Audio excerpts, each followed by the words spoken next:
ಸಾರ್ವಜನಿಕ ಶುಭಾಶಯ. I greet you all in the most holy name of our Lord Jesus Christ. ನಾವು ಮತ್ತಾಯ ಬರೆದ ಸುವಾರ್ತೆ 6ನೇ ಅಧ್ಯಾಯ ವಾಕ್ಯ 10 ಧ್ಯಾನಿಸ್ತಾ ಇದ್ದೀವಿ.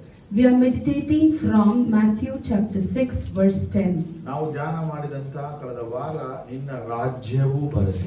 Last week we meditated your kingdom come.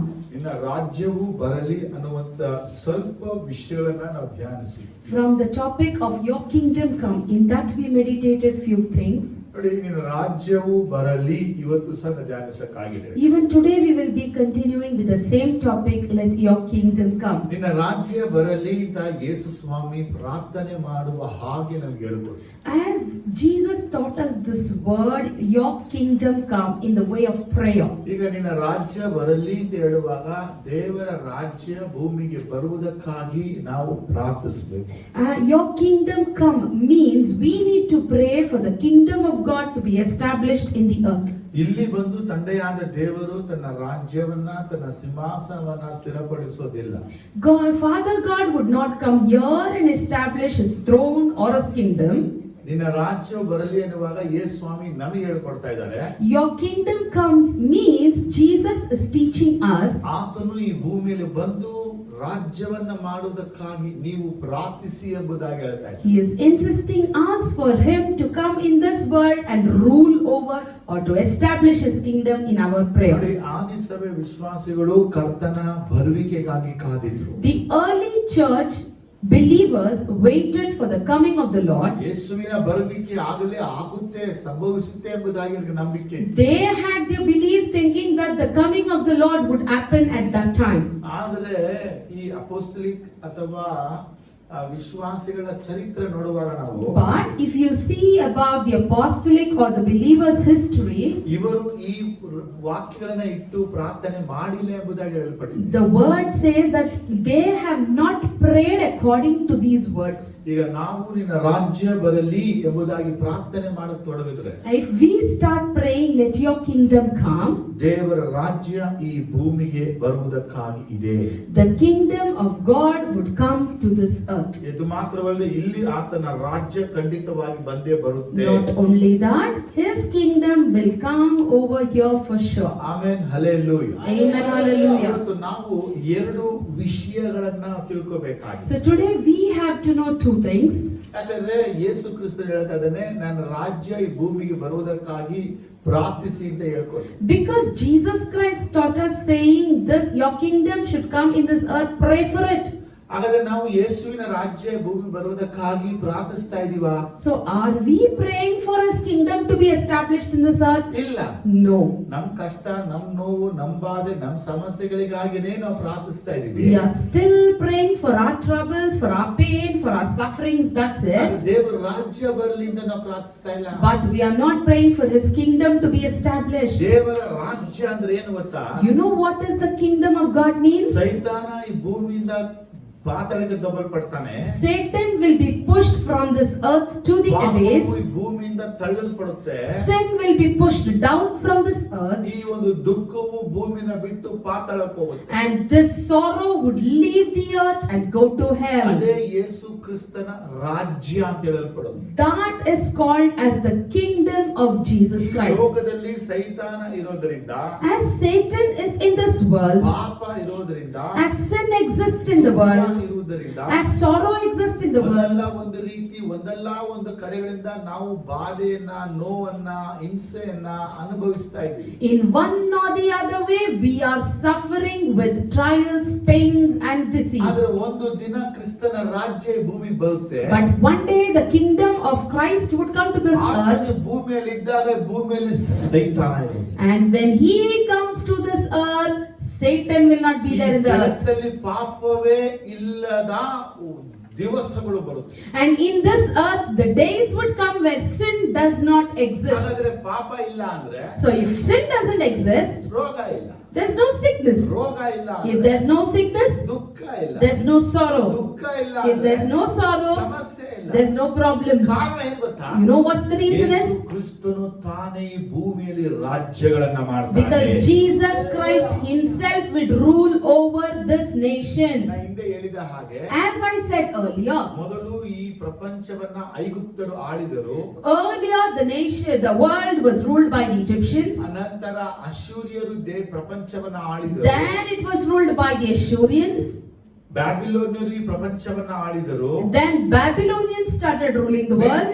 ಪರ್ಷಿಯರು ಈ ಪ್ರಪಂಚವನ್ನ ಆಳಿದರು. Medians and the Persians started ruling. ಗ್ರೀಕರು ಈ ಪ್ರಪಂಚವನ್ನ ಆಳಿದರು. And Greeks started ruling the world. ರೋಮಾಯರು ಈ ಪ್ರಪಂಚವನ್ನ ಆಳಿದರು. The Romans were ruling over the world. ಈಗ ರೋಮಾಯರಿಂದ ಬರುವಂತ 10 ರಾಜ್ಯಗಳು ಸೇರಿ ಒಂದು ರಾಜ್ಯ ಮಾಡಕ್ಕಾಗಿದೆ. Now through the Romans, the 10 nations that would come, they would rule over. ಅದರಲ್ಲಿ ಒಬ್ಬ ಬರ್ತಾನೆ, ಆಂಟಿ ಕ್ರಿಸ್ಟ್ ಎಂದು ಈ ಭೂಮಿಯಲ್ಲಿ ರಾಜ್ಯ ಮಾಡ್ತಾನೆ. And among them one would come, that is Antichrist. He would rule over. ಇದೇ ಭೂಮಿಯಲ್ಲಿ 7 ವರ್ಷಗಳು ರಾಜ್ಯ ಮಾಡ್ತಾನೆ. And he would rule the same world for 7 years. ಪಾತಾಳದಲ್ಲಿ ಎಷ್ಟು ದುರಾತ್ಮಗಳಿದೆ, ಎಲ್ಲ ದುರಾತ್ಮ ಭೂಮಿಗೆ ಬಂದ್ಬಿಡುತ್ತೆ. How many evil spirits are there in the hell? Everything would come to the earth. ಭೂಮಿಯನ್ನೇ ನರಕ ಮಾಡ್ಬಿಡ್ತಾರೆ. They would make the whole earth like hell. ಆದರೂ ಜನಗಳು ಮಾಟ ಮಂತ್ರ ವಿಗ್ರಹ ಆರಾಧನೆ ಬಿಡದೆ, ಪಾಪನ ಬಿಡದೆ ಜೀವಿಸೋದನ್ನ ಪ್ರಕಟಣೆ ಬಯಲುಪಟ್ಟಿದೆ. Even then people would not leave sin, idol worship, magical acts, witchcraft. ಆದ್ರೆ ಈ ದಿನಗಳಲ್ಲಿ ಸಭೆ ಎತ್ತಲ್ಪಡದೆ ಆ ಆಂಟಿ ಕ್ರಿಸ್ಟ್ ಅನ್ನು ಭೂಮಿಗೆ ಬರೋದಿಲ್ಲ. But I tell you, in these days, unless the church is taken out, the Antichrist would not come to the world. ಈ ಕ್ರಿಸ್ತ ವಿರೋಧಿ ಈ ಭೂಮಿಯಲ್ಲಿ ಬಂದು ರಾಜ್ಯ ಮಾಡಬೇಕಂದ್ರೆ, If this Antichrist has to come to this world and rule, ಈ ಸಭೆ, ಈ ಪ್ರಪಂಚದ ಸಭೆ ಭೂಮಿಗೆ ಎತ್ತಲ್ಪಡಬೇಕು. the church that is in the world should be taken out. ಅವನಿಗೆ ಕೊಡುವುದು ಕೇವಲ 7 ವರ್ಷಗಳು ಮಾತ್ರ. And he will get only 7 years. 7 ವರ್ಷಗಳು ಭೂಮಿಯಲ್ಲಿ ಆಳ್ವಿಕೆ ಮಾಡ್ತಾನೆ. And 7 years he will rule the ಆ nation. 7 ವರ್ಷಗಳಲ್ಲಿ And in that 7 years, ದೇವರ 7 ಮುದ್ರೆಗಳು ಒಡೆಯಲ್ಪಡುತ್ತೆ. the 7 seals of the Lord would be 7 broken. ಪಾತ್ರೆಗಳು ಸುರಿಸಲ್ಪಡುತ್ತೆ. 7 pots would be poured down. 7 ತುತ್ತೂರಿಗಳು ಊದಲ್ಪಡುತ್ತೆ. 7 trumpets will be blown ಈ up. ಭೂಮಿಯಲ್ಲಿ ಮೂರನೇ ಒಂದು ಭಾಗ ಭೂಮಿ ಆಕಾಶದಲ್ಲಿ ನಾಶನಗಳು ಉಂಟಾಗುತ್ತವೆ. And in the whole earth, 3 by 1 of the earth and the sky would be destroyed. ಅನಂತರ ಯೇಸು ಕ್ರಿಸ್ತನು ಮೆಗಿದೋ ಬೆಟ್ಟಕ್ಕೆ ಬರುತ್ತಾನೆ. And then Jesus Christ would come to the Megiddon mountain. ಮೆಗಿದೋ ಬೆಟ್ಟದಲ್ಲಿ ಅರ್ಮೆಗದೋನ್ ಎಂಬ ಯುದ್ಧ ನಡೀತದೆ. And there an Armageddon war will be ಆ waged. ಯುದ್ಧದಲ್ಲಿ ಆಂಟಿ ಕ್ರೈಸ್ಟ್ ಮತ್ತು ಫಾಲ್ಸ್ ಪ್ರಾಫಿಟ್ ಮೇಲೆ ಜಯವನ್ನ ಸಾಧಿಸ್ತಾರೆ. And in that war, Antichrist and the false prophet will wage the war. ಅವರ ಮೇಲೆ ಯುದ್ಧವನ್ನ ಮಾಡಿ ಜಯವನ್ನ ಹೊಂದಿ ಬೆಂಕಿ ಗಂಧಕಕ್ಕೆ ಅವರನ್ನು ಹಾಕ್ತಾರೆ. And on them the war will be waged, and they will be pushed down to the fire of lake. ಆಗ ಯೇಸು ಕ್ರಿಸ್ತನು ಇದೇ ಯೆರೂಸಲೇಮಲ್ಲಿ ತನ್ನ ಸಿಂಹಾಸನವನ್ನು ಹಾಕಿಕೊಂಡು ರಾಜ್ಯವನ್ನ ಮಾಡ್ತಾನೆ. And at that time, in the same Jerusalem, Jesus Christ would put his throne and rule. ಇದೇ ಭೂಮಿಯಲ್ಲಿ 1000 ವರ್ಷಗಳ ಕಾಲ ರಾಜ್ಯಭಾರವನ್ನ ಮಾಡ್ತಾನೆ. He would rule the same earth for 1000 years. 1000 ವರ್ಷದ ಕಾಲದಲ್ಲಿ ಮನುಷ್ಯನ ಆಯುಸ್ಸು ಮರಕ್ಕೆ ಇರುವ ಆಯುಷ್ಯ ಇರುತ್ತೆ. This 1000 years rule, man will have a lifespan like trees. ಒಬ್ಬ ಮನುಷ್ಯ ಬದಲಾವಣೆ ಮಾರ್ಪಡೋಕೆ 100 ವರ್ಷಗಳು chance ಕೊಡಲ್ಪಡುತ್ತೆ. A man for his transformation, 100 years chance would be given. ಇದನ್ನ 1000 ವರ್ಷ ರಾಜ್ಯಭಾರ ಎಂಬುದಾಗಿ ಕರೆಯಲ್ಪಡುತ್ತೆ. And this is called 1000-year ruling. Jesus ಈ ಒಂದು ರಾಜ್ಯ ಭೂಮಿಯಲ್ಲಿ ಬರುವುದಕ್ಕಾಗಿ ಶಿಷ್ಯರಿಗೆ ಹೇಳಿದ, ನೀವು ಪ್ರಾರ್ಥಿಸಿ. And Jesus Christ said for his disciples, for this kingdom to establish in the earth, you should ಈ pray. 1000 ವರ್ಷ ರಾಜ್ಯಭಾರ ಮುಗಿದ ಮೇಲೆ, And after this 1000-year rules is over, ಸೈತಾನನಿಗೂ ದೇವರಿಗೂ ಯುದ್ಧ ನಡೀತಿದೆ. there is a war between Satan and God. ಆ ಯುದ್ಧ ಮಾಗೋಗ್ ಎನ್ನುವಂತ ಯುದ್ಧವಾಗಿದೆ. It is a war called as Mag and Magog. ಈ ಯುದ್ಧದಲ್ಲಿ ಯೇಸು ಕ್ರಿಸ್ತನ ಬಾಯ ಉಸಿರಿನಿಂದ ಸೈತಾನನ ಕೊಲ್ತಾನೆ. And in this war, Jesus Christ, through his breath, he would kill the ಆ Satan. ಸೈತಾನ ಹಿಡಿದು ಬೆಂಕಿ ಗಂಧಕಕ್ಕೆ ಹಾಕುತ್ತಾನೆ. And that Satan will be thrown to the fire of sulfur. ಪಾತಾಳ ಬೆಂಕಿ ಗಂಧಕ್ಕೆ ಹಾಕಲ್ಪಡುತ್ತೆ. In the abyss, the hell would be put. ನರಕ ಬೆಂಕಿ ಗಂಧಕ್ಕೆ ಹಾಕಲ್ಪಡುತ್ತೆ. And the hell will be thrown in the abyss. ನರಕದ ಅಧಿಕಾರಿ ಬೆಂಕಿ ಗಂಧಕ್ಕೆ And the ಹಾಕಲ್ಪಡುತ್ತಾನೆ. ruler of the hell will be thrown down to the abyss. ಅದು ಅಂತ್ಯ ಸರ್ವ ನಾಶ. And its end is over. Amen hallelujah. Amen. ದೇವ ಮಕ್ಕಳು ಸಭೆಯಾಗಿ ಕೂಡಿ ಪ್ರಾರ್ಥಿಸಬೇಕಾದಂತಹ ಒಂದು ಪ್ರಾರ್ಥನೆ ಏನು? So as children of God together as church, what is the prayer that we are supposed to pray? ತನ್ನ ಕುರಿತಾಗಿ ಫಾದರ್ ಗಾಡ್ ಬೈಬಲ್ ಅಲ್ಲಿ ಬರೆಯಲ್ಪಟ್ಟಂತ ಪ್ರಾಫೆಟಿಕಲ್ ವರ್ಡ್ ಅನ್ನ ನೆರವೇರಿಸಬೇಕೆಂಬುದಾಗಿ ನಮಗೆ ಪ್ರಾರ್ಥನೆ ಮಾಡಿ ಎಂಬುದಾಗಿ So ಹೇಳುವುದು. Jesus Christ, regarding him, the prophetical word to be fulfilled, he has highlighted for us to pray, and he taught us. ದೇವರ ವಾಗ್ದಾನಗಳು ನಮ್ಮಲ್ಲಿ ನೆರವೇರಬೇಕಾದ್ರೆ ನಾವು ಪ್ರಾರ್ಥನೆ ಹೊರತು ಬೇರೆ ಮಾರ್ಗ ಅದನ್ನ ಸಾಧಿಸಕ್ಕಾಗೋದಿಲ್ಲ. For the promises of God to be fulfilled in our life, other than prayer, there is no other way for the fulfillment. ಹಳೆಯ ಒಡಂಬಡಿಕೆಯಲ್ಲಿ ಅಭಿಷೇಕ ಮಾಡಿದ್ರು ಅವನು ಕತ್ತೆನ ತೆಗೆದ ಹೊಡ್ಕೊಂಡು ಎಲ್ಲಾರನ್ನು ಹೋದ. In the Old Testament we see a person was anointed, he took his sword, he slaughtered everyone and he went. ಈ ಹೊಸ ಒಡಂಬಡಿಕೆಯಲ್ಲಿ ದೇವರು ನಮ್ಗೆ ಅಭಿಷೇಕ ಮಾಡ್ತಾನೆ, ಕತ್ತಿ ಹಿಡ್ಕೊಂಡು ಯಾನ ಹೊಡಿಕಾಗುತ್ತೆ ನಾವು. In this New Testament, God is anointing us, whom shall we cut with the sword? ನಾವು ನಮ್ಮ ಯುದ್ಧವು ಮನುಷ್ಯರ ಮೇಲೆ ಇಲ್ಲ, Our war ಮೇಲೆ ಅಲ್ಲ. is not on man or people. ಅಂಧಕಾರದ ದುರಾತ್ಮ ಸೇನೆಗಳ ಮೇಲೆ, It is with the power of darkness. ಅವರ ಮೇಲೆ ನಾವು ಜಯ ಹೊಂದ್ಕೋಬೇಕೆಂಬುದಾಗಿ ಯೇಸು ಕ್ರಿಸ್ತನ ಸಭೆಗೆ ಹೇಳಿ And ಕಳಿಸಿದ್ದಾನೆ. Jesus Christ is telling to his church and sent us, saying we should be victorious over them. ನಾವು ಎಷ್ಟು ತೀವ್ರವಾಗಿ ಭಯಂಕರವಾಗಿ ಫೋರ್ಸ್ಫುಲ್ ಆಗಿ ಪ್ರಾರ್ಥಿಸ್ತೀವೋ, To what extent we pray with zeal and with anger, ದೇವರೇ ನಿನ್ನ ರಾಜ್ಯ ಭೂಮಿಗೆ ಬರಲಿ ಎಂಬುದಾಗಿ, saying as Lord, let your kingdom come to this ಆಗ earth. ದೇವರು ತನ್ನ ಮಗನಾದ ಯೇಸುವನ್ನ ಭೂಮಿಗೆ ಕಳಿಸಿ ತನ್ನ ರಾಜ್ಯವನ್ನ ಮಾಡುತ್ತಾನೆ. Then Jesus, Father God would send his son Jesus Christ and rule over the ಈಗ earth. ನಾವು ದುಃಖ ಇದೆ, ನೋವು ಇದೆ, ಬಾಧೆ ಇದೆ, ಹಿಂಸೆ ಇದೆ, ದೇವರೇ ಬಿಡುಗಡೆ ಮಾಡು ಅಂತ ಬೇಡ್ತಾ ಇದ್ದೇವೆ. Now we are praying, saying, I am in trouble, I have sorrows, I have sickness, I have disease. These are the points. ಇದು ಎಲ್ಲಿ ತನಕ ಅಂದ್ರೆ ಯೇಸುವಿನ ರಾಜ್ಯ ಬರುವ ತನಕ ಹೀಗೆ ಭೂಮಿ. The world will be the same till the rule of the Lord comes. ಈ ಭೂಮಿಗೆ ಯೇಸು ಕ್ರಿಸ್ತನು ಬರುವ ತನಕ ಭೂಮಿಯಲ್ಲಿ ಪಾಪ ಬಿಟ್ಟು ಹೋಗೋದಿಲ್ಲ. Until and unless Jesus Christ comes to this world for ruling, the sin would never leave this earth. ಹಾಗಾಗಿ ಯೇಸು ತಾನು ಏನು ಮಾಡಬೇಕಾಗಿದೆ ಅನ್ನೋದು ಮಾಡುವಂತೆ ಶಿಷ್ಯರಿಗೆ ಹೇಳಿದ, ನೀವು ಪ್ರಾರ್ಥಿಸಿ. So what Jesus is supposed to do that, he is asking the disciples to pray for it. ಆದ್ರೆ ಸಭೆ ಇವತ್ತು ದೇವರ ರಾಜ್ಯ ಬರಲಿ ಅಂತ ಪ್ರಾರ್ಥಿಸ್ತಿಲ್ಲ.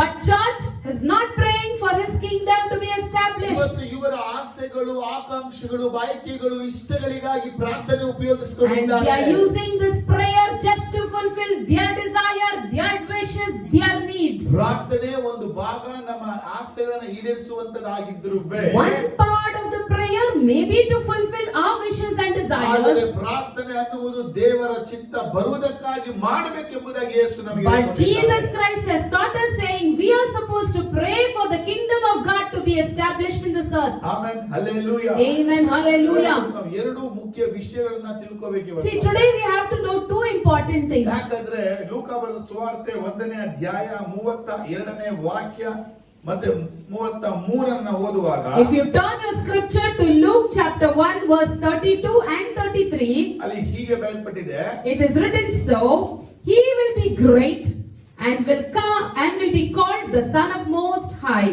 The Lord God will give him the throne of his father David, and he will reign over the house of Jacob forever. His kingdom will never end. Amen. Amen. ಈ 32ನೇ ವಾಕ್ಯದಲ್ಲಿ ಬರೆಯಲ್ಪಟ್ಟ ವಿಷಯ ಮೊದಲು Firstly, we see what's written in 32. ಏನಂತ, ಇದಲ್ಲದೆ ದೇವರಾಗಿರುವ ಕರ್ತನು The Lord God ಆತನ ಮೂಲ ಪಿತನಾದ ದಾವೀದನ ಸಿಂಹಾಸನವನ್ನು ಆತನಿಗೆ ಕೊಡುವನು. will give him the throne of his father David. ದಾವೀದನ ಸಿಂಹಾಸನವನ್ನ ಯೇಸುವಿಗೆ ಕೊಡುವನು. So the throne of David is given to Jesus. ಎರಡನೇ ವಿಷಯ, Secondly, ಆತನು ಯಾಕೋಬ್ ವಂಶವನ್ನು ಸದಾಕಾಲ ಆಳುವನು. and he will reign over the house of Jacob forever. ಮೂರನೇ ವಿಷಯ, Thirdly, ಆತನ ರಾಜ್ಯಕ್ಕೆ ಅಂತ್ಯವಿಲ್ಲ. his kingdom will never end. ಒಂದು ಬಾರಿ ಯೇಸು ಕ್ರಿಸ್ತನಿಗೆ ರಾಜ್ಯವು ಕೊಡಲ್ಪಟ್ಟ ಮೇಲೆ Once the ruling nation is given to Jesus, ಮತ್ತೆ ಅವರಿಂದ ರಾಜ್ಯ ಕಿತ್ಕೊಳ್ಳಕ್ಕೆ ಯಾರಿಂದಲೂ no ಸಾಧ್ಯವಿಲ್ಲ. one can snatch it from his hands again. ನೋಡಿ, ಇಲ್ಲಿ ಗಬ್ರಿಯೇಲ್ ದೇವದೂತನು ಮರಿಯಳಿಗೆ ಬಂದು ಹೇಳಿದಂತಹ ಮಾತಿದು. So these are the words that the angel Gabriel said to Mary. ಆ ಏಂಜಲ್ ಗ್ಯಾಬ್ರಿಯಲ್ ಬಂದು ಹೇಳಿದಂತ ಮಾತು ಮೂರು ವಿಚಾರ ಇದೆ ಇಲ್ಲಿ. And angel Gabriel is telling about three things. ಒಂದು, ದಾವಿದನ ಸಿಂಹಾಸನ ಕೊಡುವೆನು. Firstly, it tells about the throne of David will be given. ಎರಡನೇದಾಗಿ ಹೇಳ್ಬಿಡುತ್ತೆ, Secondly, ಈತನು Yakub ವಂಶವನ್ನ ಆಳುವನು. he will reign over the house of Jacob. ಮೂರನೇ ವಿಷಯ ಹೇಳ್ಬಿಡುತ್ತೆ, And thirdly it ಆತನ says, ರಾಜ್ಯಕ್ಕೆ ಅಂತ್ಯವಿಲ್ಲ. his kingdom will never end. ನೋಡಿ, ಯೇಸು ಕ್ರಿಸ್ತನು ಈ ಭೂಮಿಗೆ ಬಂದಾಗ ಒಂದು ಸ್ಪಿರಿಚುವಲ್ ರಾಜ್ಯವನ್ನ ಸ್ಥಾಪಿಸಿದ. See, when Jesus Christ came to this world, he established a spiritual kingdom. ಇಲ್ಲಿ ಹೇಳಲ್ಪಡ್ತಾ ಇರೋದು ಫಿಸಿಕಲಿ ಕಿಂಗ್ಡಮ್ ಕುರಿತು ಹೇಳಲ್ಪಡ್ತಾ ಇದೆ. Here it is speaking about the physical kingdom. ಒಬ್ಬ ರಾಜ ಇರಬೇಕು, There should be a king, ಅವನಿಗೊಂದು ಸಿಂಹಾಸನ and ಇರಬೇಕು, he should have a throne, ಅವನ ತಲೆಯಲ್ಲಿ ಕಿರೀಟ ಇರಬೇಕು, he should have a crown on his head, ರಾಜ್ಯ ಇರಬೇಕು. he should have a nation. ಅದಕ್ಕೆ ಹೇಳೋದು ಕಿಂಗ್ಡಮ್, ರಾಜ್ಯ And ಎಂಬುದು. as a whole, we call it as a kingdom. ಹಾಗಾದ್ರೆ ಯೇಸು ಇವತ್ತು ರಾಜಾದಿ ರಾಜನಾಗಿದ್ದಾನ ಇಲ್ವಾ? So is Jesus as King of Kings Yesu today? ಕರ್ತಾದಿ ಕರ್ತನಾಗಿದ್ದಾನ Is ಇಲ್ವಾ? Jesus a Lord of Lords? ಯೇಸು ಸಿಂಹಾಸನ ಕುಳಿತಿದ್ದಾನ ಇಲ್ವಾ? Is he seated on the throne? ಆತನ ತಲೆಯ ಮೇಲೆ ಮಕುಟಗಳು ಇದೆಯಾ ಇಲ್ವಾ? Do we have crown on his head? Crowns. Crowns on his head? Bible ನ ಓದುವಾಗ But when you read the Bible, ಇಲ್ಲಿ ಮಾರ್ಕ್ ಬರೆದ ಸುವಾರ್ತೆ 16ನೇ ಅಧ್ಯಾಯ 19ನೇ ವಾಕ್ಯದಲ್ಲಿ in Mark 16:19 you can see, ಯೇಸು ಸ್ವಾಮಿಯು ಅವರ ಸಂಗಡ ಮಾತನಾಡಿದ ಮೇಲೆ ಆಕಾಶಕ್ಕೆ ಒಯ್ಯಲ್ಪಟ್ಟು ದೇವರ ಬಲಗಡೆಯಲ್ಲಿ ಆಸನಾರೂಢನಾದನು. after Lord Jesus Christ has spoken to them, he was taken up into the heaven and he sat at the right hand of God. ಇದೇ ಮಾತನ್ನ ಲೂಕ 24:51 ಓದುವಾಗ ನಾವು The same words we see in Luke 24:51. ಅವರನ್ನು ಆಶೀರ್ವದಿಸುವಾಗ ಆತನು ಅವರನ್ನು ಬಿಟ್ಟು ಪರಲೋಕಕ್ಕೆ ಒಯ್ಯಲ್ಪಟ್ಟನು. The word says, while he was blessing them, he left them and was taken up into heaven. ಆತನು ಶಿಷ್ಯರ ಕಣ್ಗಳ ಮುಂದೆಯೇ ಮೇಘಗಳ ಮೇಲೆ ಪರಲೋಕಕ್ಕೆ ಹೇರಿ ಹೋಗಿ ತಂದೆಯಾದ ದೇವರ ಬಳಿ ಆಸನಾರೂಢನಾದನು. So before his disciples, he was taken up to heaven. He was seated at the right hand of the Father God in his throne. ಆಮೇಲೆ ಸ್ಟೀಫನನ ಮರಣದಲ್ಲಿ ನೋಡುವಾಗ And when you look at the death of Stephen, ದೇವರ ಸಿಂಹಾಸನ ಬಲಗಡೆಯಲ್ಲಿ ಯೇಸು ನಿಂತಿರುವುದನ್ನು ಕಂಡೆನು ಎಂಬುದಾಗಿ he ಹೇಳಲ್ಪಟ್ಟಿದೆ. addresses saying, I saw the throne of the Lord and Jesus standing beside. ಲವೋದಿಕ ಸಭೆಗೆ ಬರೆಯುವಾಗ ಬಯಲ್ಪಟ್ಟಂತ ಮಾತಿನ ಪ್ರಕಟಣೆ 3ರಲ್ಲಿ In Revelation chapter 3, when it is written about the ನಾವು Laodiceans, ಜಯವನ್ನು ಹೊಂದಿ ತಂದೆಯ ಬಲಬಲ ಆಸನ ರೂಢನಾಗಿರುವಂತೆ ಜಯವನ್ನು ಹೊಂದುವನು ನನ್ನ ಪಕ್ಕದಲ್ಲಿ ಆಸನ ರೂಢನಾಗುವನು. as I was victorious and I am seated at the right hand of my Father, one who is victorious will be beside me. ಅದು ಮಾತ್ರ ಎಫೆಸ 1:21 ನಾವು ಓದುವಾಗ And not only that, in Ephesians 1:21 if you ಸಕಲ see, ರಾಜತ್ವಗಳು ಅಧಿಕಾರ ಮಹತ್ವ ಪ್ರಭುತ್ವಾದಿಗಳ ಮೇಲೆಯೂ ಈ ಲೋಕದಲ್ಲಿಯೂ ಮಾತ್ರವಲ್ಲ ಬರುವ ಲೋಕದಲ್ಲಿಯೂ ಸಹ ಹೆಸರುಗೊಂಡವರ ಮೇಲೆಯೂ ತನ್ನ ಬಲಗಡೆಯಲ್ಲಿ ಕ್ರೋಢಿಸಿಕೊಂಡನು. far above all rule and authority, power and dominion and every title that can be given, not only in the present age but also in the age to come. ಈ ವಾಕ್ಯದಲ್ಲಿ ಏನು ಬರ್ತಾ ಇದೆ ಅಂದ್ರೆ So what is coming in all these Yesu words? ಕ್ರಿಸ್ತನು ಪರಲೋಕದ ಸಿಂಹಾಸನದಲ್ಲಿ ಆಸನ That ರೂಢನಾಗಿದ್ದಾನೆ. Jesus Christ is seated in the throne of heaven. Book of revelation ಏನನ್ನ ಮಾತಾಡುತ್ತೆ And ಅಂದ್ರೆ what is the book of Revelation speaking to us? ಸಿಂಹಾಸನಿಗೂ ಯಜ್ಞದ ಕುರಿಯದಾತನಿಗೂ ಅವರು ಆರಾಧನೆ ಮಾಡಿದ್ದನ್ನ It is written about they worshipping the Lord who was seated on the throne and the lamb that was slain. ಅದನ್ನೇ ಪೇತ್ರನು ಸಹ ಹೇಳ್ತಾನೆ, ದುರತನಗಳು ರಾಜ್ಯತ್ವಗಳು ಆತನ ಕಾಲ ಕೆಳಗೆ ಹಾಕಲ್ಪಟ್ಟಿದೆ. Even Peter says the power and authority is put under his feet. ಹಾಗಾದ್ರೆ ಯೇಸು ಕ್ರಿಸ್ತನು ಇದು ಪರಲೋಕದ ತಂದೆಯಾದ ದೇವರ ಬಲಗಳಲ್ಲಿ ಆಸನರೂಢನಾಗಿದ್ದಾನೆ. So Jesus Christ is seated at the right hand of Father God. ಆತನು ಅಲ್ಲಿಂದ ದೊರೆತನವನ್ನು ರಾಜ್ಯವನ್ನ ಅಧಿಕಾರವನ್ನ ಮಾಡ್ತಾ ಇದ್ದಾನೆ. And from there he is ruling the power and authority. ದೇವ ಮಕ್ಕಳಲ್ಲಿ ಹೃದಯದಲ್ಲಿ ಆತನ ರಾಜ್ಯ ಬಂದಿದೆ. So that his kingdom has come in the children of God in their heart. ಯೇಸು ಕ್ರಿಸ್ತನು ಮರಣವನ್ನು ಹೊಂದಿ ಪುನರುತ್ಥಾನ ಆದ ದಿನ ಮೊದಲುಗೊಂಡು ಇಲ್ಲಿಯ ತನಕ ಆತನ ರಾಜ್ಯ ನಡೀತಾನೆ ಇದೆ. So from the day of Jesus Christ's death, he was resurrected. From then till date, his ಯೇಸು ನಮಗೆ ಹೇಳಲಿಲ್ಲ. So Jesus is not telling us to pray regarding this, ಆತನು ಪರಲೋಕದಲ್ಲಿ ಆಲ್ರೆಡಿ ಸಿಂಹಾಸನ ರೂಢನಾಗಿದ್ದಾನೆ. because he is already seated at the right hand of Father. ತಲೆಗಳಲ್ಲಿ ಅನೇಕ ಮಕುಟಗಳಿವೆ. He has many crowns on his ಆತನ head. ಕೈಯಲ್ಲಿ ರಾಜ್ಯ ದಂಡ ಇದೆ. He holds a scepter in his hand, ಆತನು ಜಗತ್ತನ್ನ ಆಳ್ವಿಕೆ ಮಾಡ್ತಾ ಇದ್ದಾನೆ. and he is ruling over the nations. ಆದರೆ ಆತ ನಮಗೆ ಹೇಳಿದ ವಿಷಯ ಏನಪ್ಪಾ So what is he exactly telling us? ಗ್ಯಾಬ್ರಿಯೇಲ್ ದೇವದೂತನು ಸೂಚಿಸಿರುವಂತ ವಿಚಾರ, As the Gabriel angel has predicted and told, ದಾವೀದನ ಸಿಂಹಾಸನ ಅವನಿಗೆ ಕೊಡುವೆನು. the throne of David will be given to ಆದರೆ him. ದಾವೀದ ಯಾರು? ದಾವೀದನ ಸಿಂಹಾಸನವನ್ನ ಯೇಸುವಿಗೆ ಕೊಡುವುದಾಗಿ ಗ್ಯಾಬ್ರಿಯೇಲ್ ದೇವದೂತ ವಾಗ್ದಾನ So ಮಾಡಿದ.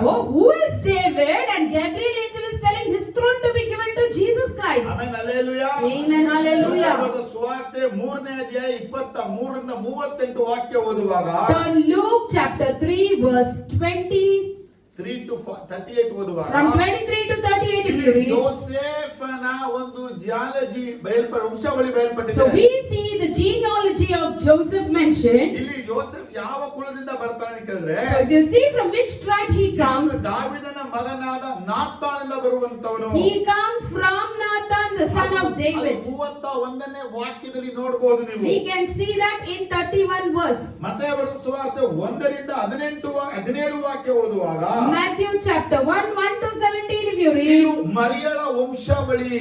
This is the genealogy of Mary. ಮರಿಯಳ ವಂಶಾವಳಿಯ 1:15 ಓದುವಾಗ, And from 1:15 if you see, ಅಲ್ಲಿ ಬಯಲ್ಪಟ್ಟಿದೆ. there it tells, ನೋಡಿ, Eliud the father of Eleazar, Eleazar the father of Mathan, Mathan the father of Jacob, and Jacob the father of Joseph, the husband of Mary. ಈ ಎರಡು ವಂಶಾವಳಿಗಳು ಏನ್ ಸೂಚಿಸುತ್ತೆ ಅಂದ್ರೆ, So these two genealogies, what it indicates, ದಾವೀದನ ಎರಡು ಮಕ್ಕಳಿಂದ ಹೊರಗಡೆ ಬಂದಂತ ಜನಾಂಗಗಳಿವು. through two children of David, the generations that came out. Amen, hallelujah. Amen, hallelujah.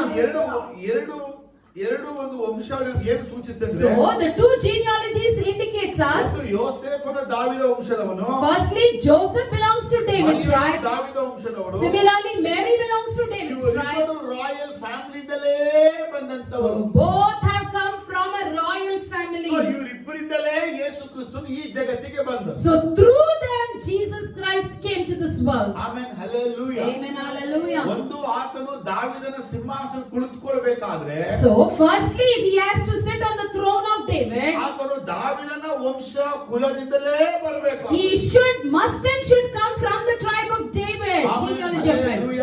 Amen, hallelujah. Amen, hallelujah. 2 ಸಾಮುವೇಲ್ 7ನೇ ಅಧ್ಯಾಯಕ್ಕೆ ತಿರುಗಿಸುವಾಗ, If you turn to 2 Samuel chapter 7, Nathan ಪ್ರವಾದಿಯು ಬಂದು ದಾವೀದನ ಕುರಿತು ಒಂದು ವಿಚಾರವನ್ನ ಹೇಳುತ್ತಾನೆ. we see prophet Nathan coming and telling about ಅದು David.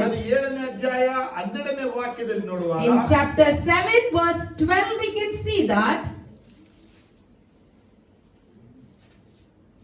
when your days are over and you rest with your father, I will raise up your offspring to succeed you, who will come from your own body, and I will establish his kingdom. ಇಲ್ಲಿ ಏನ್ ಬೇರ್ಪಡಿದೆ ಕೇಳಿದ್ರೆ, So what's exactly written here? English ತುಂಬಾ clear ಆಗಿ ಬೇರ್ಪಡಿದೆ. In English we see clearly, ಕನ್ನಡದಲ್ಲಿ ಹೇಗಿದೆ? in Kannada ನಿನ್ನ translation, ಆಯುಷ್ಕಾಲವು ಮುಗಿದು as your days are over, ನೀನು ಪಿತೃಗಳ ಬಳಿಗೆ ಸೇರಿದ ಮೇಲೆ, and after you rest with your fathers, ನಿನ್ನಿಂದ from you, ಯಾರು ಏನು ಅರ್ಥ ಆಗ್ತಾ ಇದೆಯಾ? can you understand? ಒಂದು ಏನಂತೆ, So what is it? ಅವನ His ಆಯುಷ್ಕಾಲ ಮುಗಿತೆ. days will over. ಎರಡು, Secondly, ಪಿತೃಗಳ ಬಳಿಗೆ he ಸೇರ್ತಾನೆ. will be with his fathers. ಸೇರಿದ ಮೇಲೆ Later, ಹುಟ್ಟುವವನು. one who is born. ಈ ವರ್ಡ್ ಮೊದಲನೇದಾಗಿ ಸೊಲೊಮನ್ ರಾಜನು ಫುಲ್ಫಿಲ್ ಆಗೋದನ್ನ ನಾವು ಕಾಣಬಹುದು. So we see this word being fulfilling during the time of ಆದರೆ Solomon. ಇದು ಸೊಲೊಮನ್ ಕುರಿತ ಹೇಳಲ್ಪಟ್ಟಂತ ವಾಕ್ಯವಲ್ಲ. But this word is not regarding ಇದು Solomon. ನಮ್ಮ ಕರ್ತನಾಗಿರುವ ಯೇಸುವಿನ ಕುರಿತು ಹೇಳಲ್ಪಟ್ಟಂತ It ವಾಕ್ಯ. is the word regarding our Lord Jesus Christ. ನೋಡಿ ಇಲ್ಲಿ ಏನ್ ಹೇಳಲ್ಪಡ್ತಾ ಇದ್ದಾರೆ? So what is said here? ಮೊದಲು ದಾವೀದನ AYUSH ಮುಗಿಬೇಕು. Firstly, David's lifespan should come to an end. ದಾವೀದ ಪಿತೃಗಳ ಬಳಿಗೆ ಸೇರಬೇಕು. Secondly, he should reach to his fathers. ಆದರೆ ದೇವ ಕೇಳ್ತಾ ಇದೆ, But the word says, ನಿನ್ನ ಬಾಡಿಯಿಂದಲೇ ಬರ್ತಾನೆ. through your body he will come. Jesus ಬಂದಿದ್ದು ಬಂದನು. So Jesus came through body, ಇಲ್ವಾ? ಮೇಲೆ ಹಂಗೆ ಬಂದ್ಬಿಟ್ರು. or did he come directly from heaven? ಯಾಕಂದ್ರೆ ಪವಿತ್ರ ಆತ್ಮ ನಿನ್ನ ಮೇಲೆ ಬರುವುದು, When the Holy Spirit will come on you, ಪರಾತ್ಮನ ಶಕ್ತಿಯನ್ನು ನಿನ್ನ ಮೇಲೆ ಬಿಡುವುದು, and the whole power of the Almighty would come on you, ಹುಟ್ಟುವಂತ ಶಿಶು ಪವಿತ್ರ ಶಿಶು ಎಂಬುದಾಗಿ and the baby that would be born would be considered as a ಅಲ್ಲಿ holy one.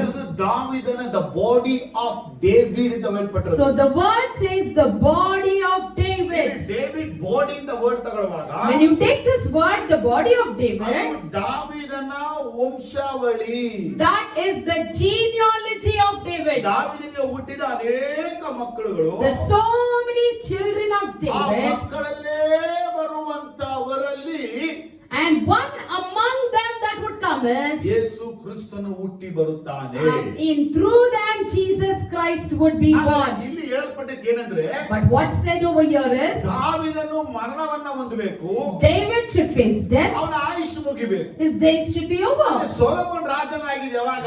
When Solomon became a king, ದಾವಿದ ಬದುಕಿರುವಾಗ ರಾಜನಾದ. when David was alive, he became king. ಹಾಗಾದ್ರೆ ನಾವು ಇದನ್ನ ಸೊಲೊಮೋನ್ಗೆ ಹೇಳಲು So ಸಾಧ್ಯವಿಲ್ಲ. we cannot tell this to Solomon. ಈ ಪ್ರಾಫಿಟಿಕಲ್ word ಅಂತಂದ್ರೆ, This prophetical word ಅವನು tells, ನನಗಾಗಿ ಒಂದು ಮನೆಯನ್ನ ಕಟ್ಟುವನು, and he would build a house for ನಾನು me. ಅವನ ರಾಜ್ಯ ಮತ್ತು ಸಿಂಹಾಸನವನ್ನು ನಿರಂತರವಾಗಿ ಸ್ಥಿರಪಡಿಸುವೆ. I will establish the throne of his kingdom forever.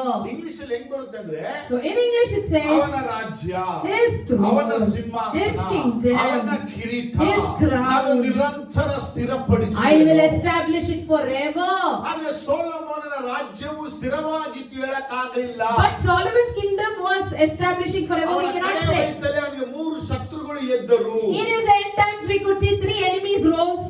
Amen, hallelujah. Amen, ಹಾಗಾದ್ರೆ hallelujah. ಯೇಸು ಕ್ರಿಸ್ತ ರಾಜ್ಯ ಹೆಂಗಿದೆ ಅಂದ್ರೆ, So how is the kingdom of ಒಂದು ಸಲ Jesus? ಆತನಿಗೆ ರಾಜ್ಯವನ್ನು, ಸಿಂಹಾಸನವನ್ನು, ಕಿರೀಟವನ್ನ ಕೊಟ್ಟ ಮೇಲೆ Once the kingdom, the throne and the crown is given to him, ಆತನು ಸದಾ ಕಾಲ ಆಳುವನು. he would rule forever. Amen, hallelujah. Amen, hallelujah. Amen, hallelujah. Amen, hallelujah. Amen, hallelujah. Amen, hallelujah. ಯೇಸುವನ್ನು ಹುಟ್ಟಕ್ಕಿಂತ ಮುಂಚೆ 400 ವರ್ಷಗಳ ಮುಂಚೆ ಪ್ರವಾದಿಯಾದ ಯೆಶಾಯ ಹೇಳಿದ ಪ್ರವಾದನೆ ಅದು. So before the birth of Jesus Christ 4000 years ago, the prophet Isaiah had prophesied.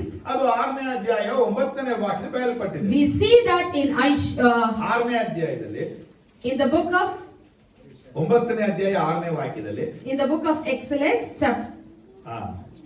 Jeshaiah in the book of Isaiah 9ನೇ ಅಧ್ಯಾಯ chapter 9 6ನೇ ಅಧ್ಯಾಯದಲ್ಲಿ, verse 6, ಒಂದು ಮಗು ನಮಗಾಗಿ ಹುಟ್ಟಿದೆ ಅಷ್ಟೇ, to us a child is born, ವರದ ಮಗನು, to us it is given, ವರದ ಮಗನು ನಮಗೆ ದೊರೆತನು, and to us a son is given. ಆಡಳಿತವು ಅವನ ಬಾಹುವಿನ ಮೇಲೆ ಇರುವುದು. The government will be on his shoulders. Jeshaiah 9:7ರಲ್ಲಿ, And in Isaiah 9:7, ಅವನ ಮುಖಾಂತರ ದಾವಿದನ ಸಿಂಹಾಸನದ ಆಡಳಿತವು ಅಭಿವೃದ್ಧಿಯಾಗುವುದು. and he will reign on David's throne and over his kingdom. ದಾವಿದನ ರಾಜ್ಯದಲ್ಲಿ ನಿತ್ಯ ಸಮಾಧಾನ ಇರುವುದು. And in David's throne there would be peace. ಆ ರಾಜ್ಯವು ಇಂದಿನಿಂದ ಯಾವಾಗಲೂ ನೀತಿ ನ್ಯಾಯಗಳ ಮೂಲಕ ಸ್ಥಾಪಿತವಾಗಿ ಸ್ಥಿರಗೊಳ್ಳುವುದು. And that kingdom will be established with justice and ಇದು righteousness. ಯೆಶಾಯ ಪ್ರವಾದಿ ನುಡಿದಂತಹ ಒಂದು ಪ್ರವಾದನೆ. So this is the prophecy that has been said by Isaiah. ಅದು ಪ್ರವಾದನೆ ಏನನ್ನ ಹೇಳ್ತಾ ಇದ್ದಾನೆ? So what is the prophecy is ಆತ telling? ಹೇಳುವ ಪ್ರವಾದನೆ ಏನಂದ್ರೆ, His prophecy is ಆತನ ಆಡಳಿತ the government ಆತನ ಬಾವಿನ ಮೇಲೆ would be on his shoulder. ಅದ ಅರ್ಥ ಏನಪ್ಪ? It means ಆತನ ಅದು ಹೇಗೆ ನಮ್ಮ ಬಾವು ಶೋಲ್ಡರ್ ಸ್ಟ್ರಾಂಗ್ ಆಗಿರುತ್ತೋ, as the shoulder will be strong, ಈತನ ರಾಜ್ಯ ತುಂಬಾ ಗಟ್ಟಿಯಾಗಿ ಸ್ಟ್ರಾಂಗ್ ಆಗಿ similarly his ಬಲವುಳ್ಳದಾಗಿರುತ್ತೆ. government will also be strong and powerful. ಈತನ ಪವರ್, ಈತನಿಗೆ ಇರುವಂತ ಒಂದು ಎಕ್ಸೀಡಿಂಗ್ ಗ್ರೇಟ್ನೆಸ್ ಅನ್ನ ಯಾರಿಂದಲೂ ಓವರ್ಕಮ್ ಮಾಡಕ್ ಆಗೋದಿಲ್ಲ. And no one can overcome the power nor the exceeding grace that he has. ಮುಖ್ಯ ಪಾಯಿಂಟ್ ಇಲ್ಲಿ ಏನಂದ್ರೆ, The main highlighted point is, ದಾವಿದನ ಸಿಂಹಾಸನದ ಆಡಳಿತವು ಅಭಿವೃದ್ಧಿ ಆಗುವುದು. and the reign and the throne of David and his kingdom would flourish. ದೇವರು ದಾವಿದನಿಗೆ ರಾಜ್ಯಾಭಿಷೇಕ ಮಾಡಿದನು. And God gave the kingly anointing to David. ದಾವಿದನು ಯಹೂದ ದೇಶವನ್ನ ಆಳಿದನು. David ruled Judah. Jediah. ಆದ್ರೆ ಇಲ್ಲಿ ಹೇಳಲ್ಪಟ್ಟ ವಿಷಯ ಅಂದ್ರೆ But here what it tells is, ದಾವೀದನ ಆಡಳಿತ ಇವನ ಅಭಿವೃದ್ಧಿ ಮಾಡುವನು. David's rule will be prosperous to him. ಹಂಗಂದ್ರೆ ಅರ್ಥ It means ಯೆರೂಸಲೇಮಿನಲ್ಲಿ ಮಾತ್ರ ಯೇಸುವಿನ ರಾಜ್ಯವಲ್ಲ, it is not only the rule of ಇದು Jesus in ಪ್ರಪಂಚದ Jerusalem. ಎಲ್ಲೆಡೆ ಯೇಸು ಕ್ರಿಸ್ತನು ರಾಜ್ಯ Whereas ಮಾಡುವನು. all over the world Jesus Christ would rule. ಬರೀ ಯೆರೂಸಲೇಮಿನಲ್ಲಿ ಮಾತ್ರ ಸಮಾಧಾನ ಅಲ್ಲ, It is not peace only in ಇಡೀ Jerusalem. ಪ್ರಪಂಚದಲ್ಲಿ ನಿತ್ಯ ಸಮಾಧಾನ ತರುವನು. The whole world will see the peace forever. Amen hallelujah. Amen, hallelujah. Amen hallelujah. Amen, hallelujah. ದೇವರು ಮೊದಲು ವಾಗ್ದಾನ ಮಾಡಿದ್ದು ಯಾರಿಗೆ? ದಾವೀದನಿಗೆ. So firstly, God promised to David. ಏನ್ ಪ್ರಾಮಿಸ್ ಮಾಡ್ತಾರೆ? What was that? ನಿನ್ನ ರಾಜ್ಯವು, ನಿನ್ನ ಒಂದು ಸಿಂಹಾಸನವು ನನ್ನ ಮುಂದೆ ಸ್ಥಿರವಾಗಿರುವುದು. Your kingdom and your throne will be firm before me. ಇದು ದೇವರು ದಾವೀದನಿಗೆ ಮಾಡಿದ ವಾಗ್ದಾನ. This is the promise that God made to David. ಈಗ ಇದೇ ದಾವೀದನು ಸೊಲೊಮೋನ ಒಂದು ವಿಚಾರವನ್ನ ಹೇಳ್ತಾನೆ. Now the same David is telling one thing to Solomon. ಒಂದು ಅರಸುಗಳು 2ನೇ ಅಧ್ಯಾಯ 4ನೇ ವಾಕ್ಯ ಬಯಲ್ಪಟ್ಟಿದೆ. It's written in 1 Kings chapter 2 verse 4.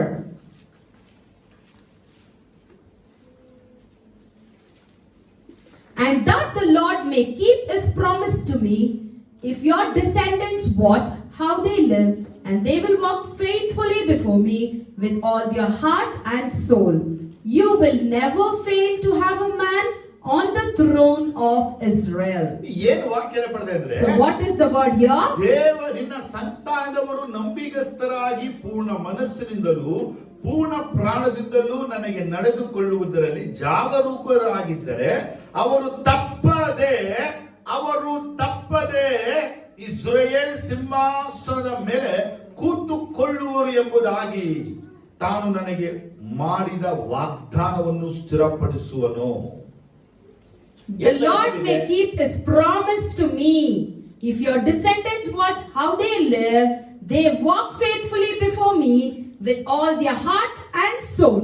ಇಲ್ಲಿ ಈ ವಾಕ್ಯ ನಮ್ಗೆ ಏನ್ ಹೇಳ್ತಾ ಇದೆ ಅಂತ So ಕೇಳಿದ್ರೆ, this word tells us ದಾವೀದನ ಸಿಂಹಾಸನ ಅನ್ನೋ ವಿಚಾರದಲ್ಲಿ regarding the throne of David ಅವನ ಸಂತಾನದಲ್ಲಿ ಬರುವಂತವರು and who comes in his ದೇವರ generation.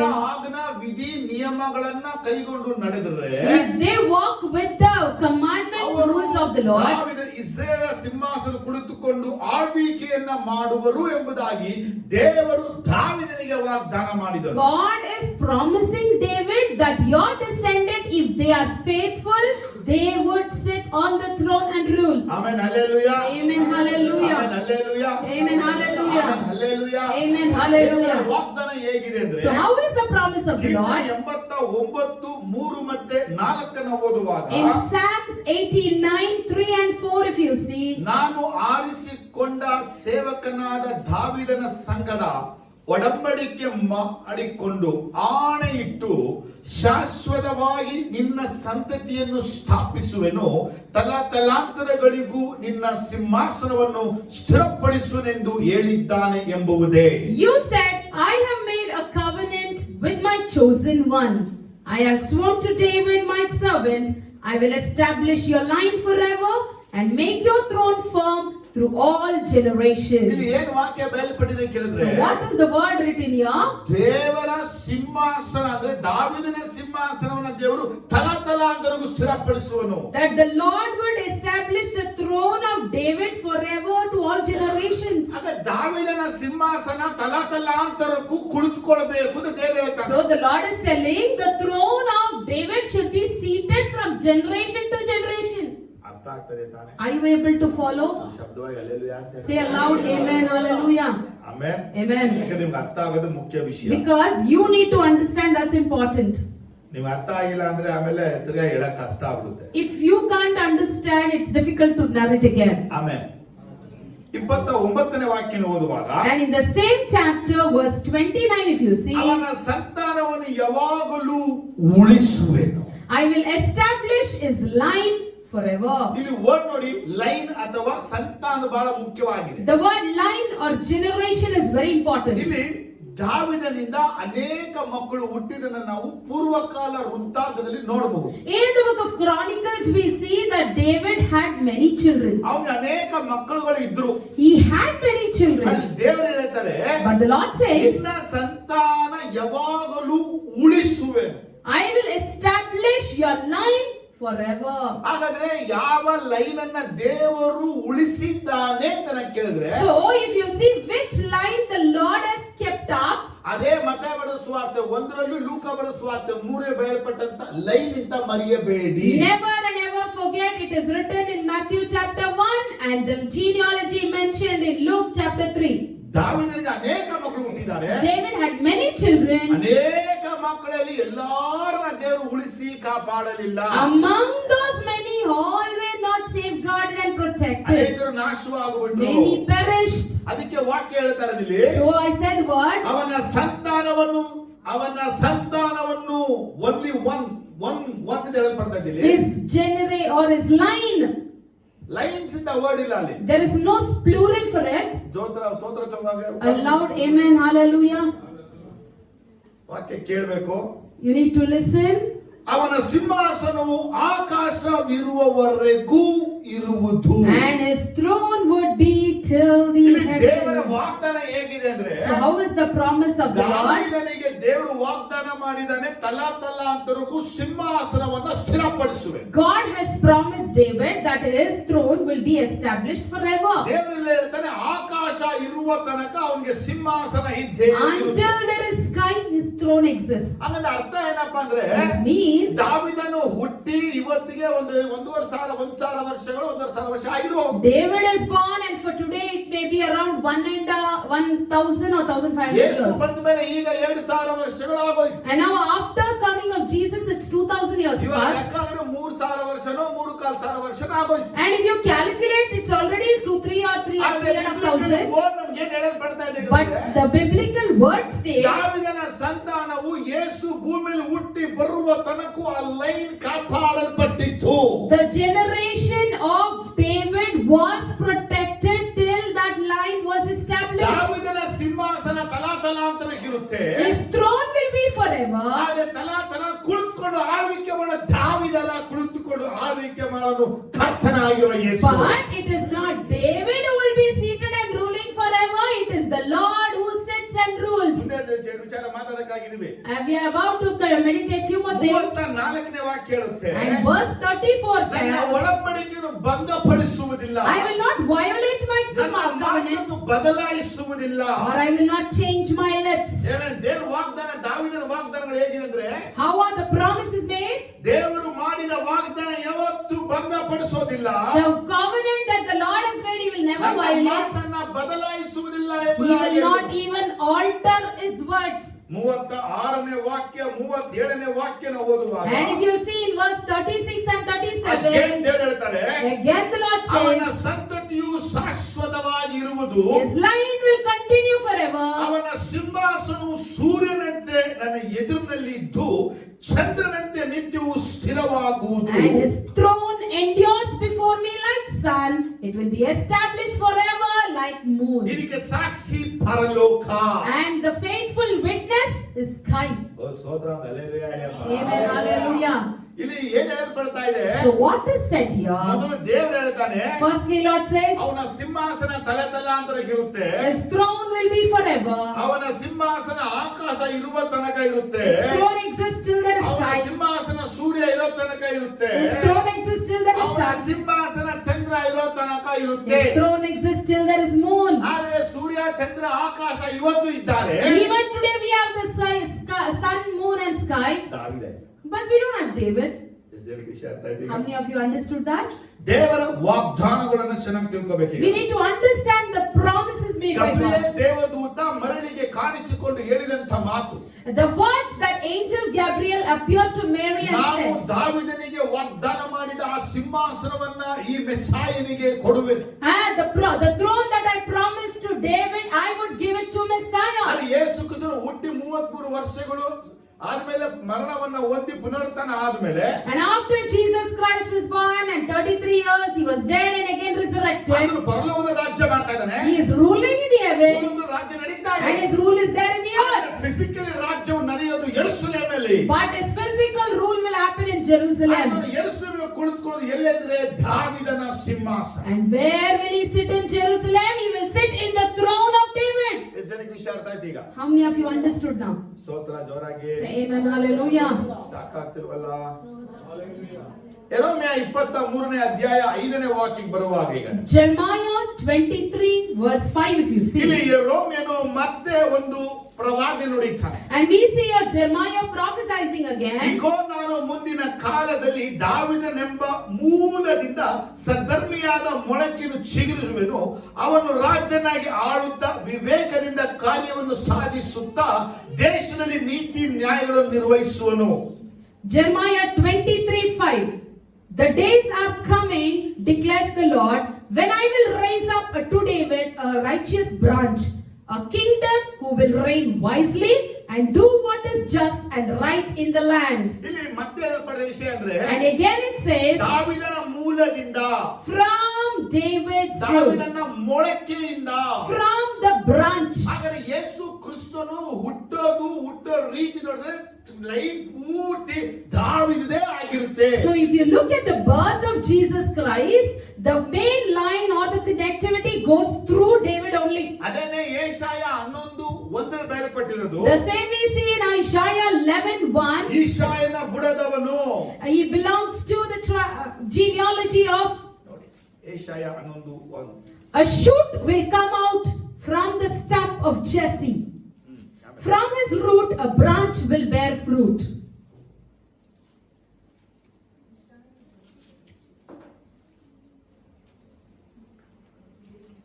ಜೋರ ಓದಬೇಕು. ಈಶಾಯನ ಅಂಕುರದವನು, ಈಶಾಯನ ಬುಡದಿಂದ ಒಂದು ಚಿಗುರು ಒಡೆಯುವುದು, ಅದರ ಬೇರಿನಿಂದ ಹೊರಟ ತಲೆಯು ಫಲಿಸುವುದು. ಇಲ್ಲಿ ದೇವರು ಯೇಸು ಕ್ರಿಸ್ತನು ಹುಟ್ಟೋದು ಮಾತ್ರ ರಾಜ್ಯ ಮಾಡುವಂತ ಟೈಮಿಂಗ್ಸ್ ಅನ್ನ ಸೀಕ್ರೆಟ್ ಆಗಿ ಬರೆದಿಟ್ಟಿದ್ದಾರೆ. So here we see the birth of Jesus Christ and his rule is secretly ಈ mentioned. 11ನೇ ಚಾಪ್ಟರ್ ಅಲ್ಲಿ ಯೇಸು ಕ್ರಿಸ್ತನು 1000 ವರ್ಷ ರಾಜ್ಯಭಾರದ ಕುರಿತಾಗಿ And ಬರೆಯಲ್ಪಟ್ಟಿದೆ. even in the 11th chapter we see about the 1000 years rule of Jesus ಅಲ್ಲಿ Christ. ಯೇಸು ಕ್ರಿಸ್ತನು 1000 ವರ್ಷ ರಾಜ್ಯ ಮಾಡ ಬರುತ್ತಾನೆ ಅಂದಮೇಲೆ ಒಂದನೇ ವಾಕ್ಯ ಹೇಳುತ್ತೆ, So for his 1000 years rule, the first word says, ಈಶಾಯನ ಬುಡದಿಂದ ಒಂದು ಚಿಗುರು ಅಂದ್ರೆ ಈಶಾಯನಿಗೆ ಅನೇಕ ಚಿಗುರುಗಳಿದ್ದವು.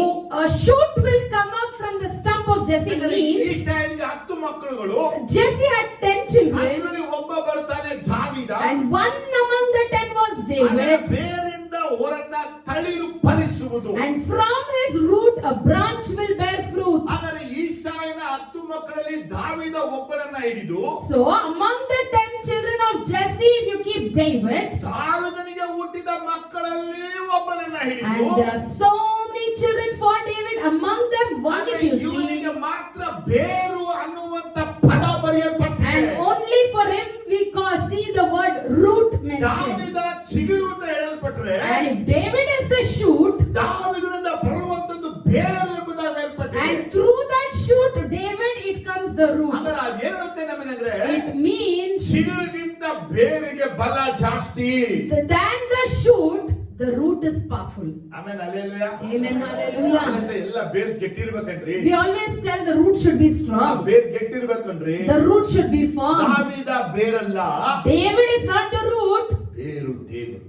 God is the root. ದೇವರಿಗೆ ಮಹಿಮೆ ಆಗಲಿ. Let there be glory to the Lord. ದೇವರಿಗೆ ಮಹಿಮೆ ಆಗಲಿ. Glory to the Lord. ದೇವರಿಗೆ ಮಹಿಮೆ ಆಗಲಿ. Glory to the Lord. ಹಾಗಾದ್ರೆ ದಾವೀದನ ಬುಡದಿಂದ, ದಾವೀದನ ದೇಹದಿಂದ, ದಾವೀದನ ಲೈನಿನಿಂದ, ದಾವೀದನ ಸಂತಾನದಲ್ಲಿ ಯೇಸು ಕ್ರಿಸ್ತನು ಬಂದ ಅನ್ನೋದಕ್ಕೆ ಹೊಸ ಒಡಂಬಡಿಕೆ ಸಾಕ್ಷಿ ನಮಗೆ. So we see the witness that Jesus came from the shoot of David, from the genealogy of David.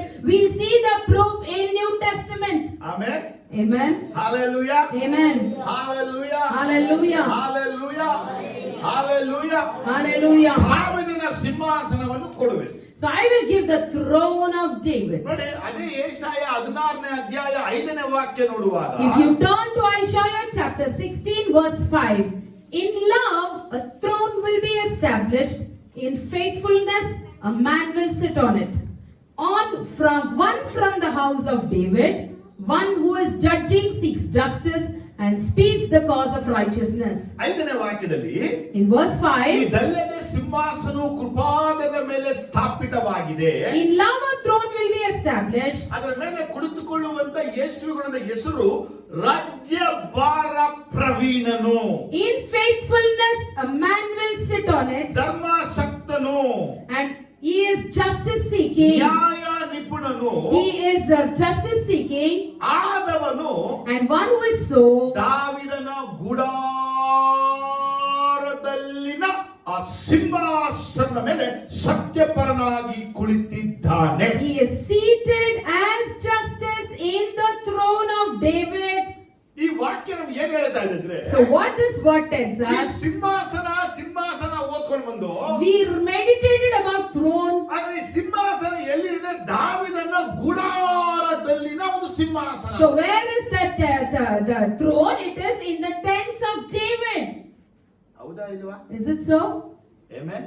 Amen. ಇಲ್ಲಿ ದಾವಿದನ ಗುಡಾರ ಅಂದ್ರೆ ಏನು? So what is the house of David means?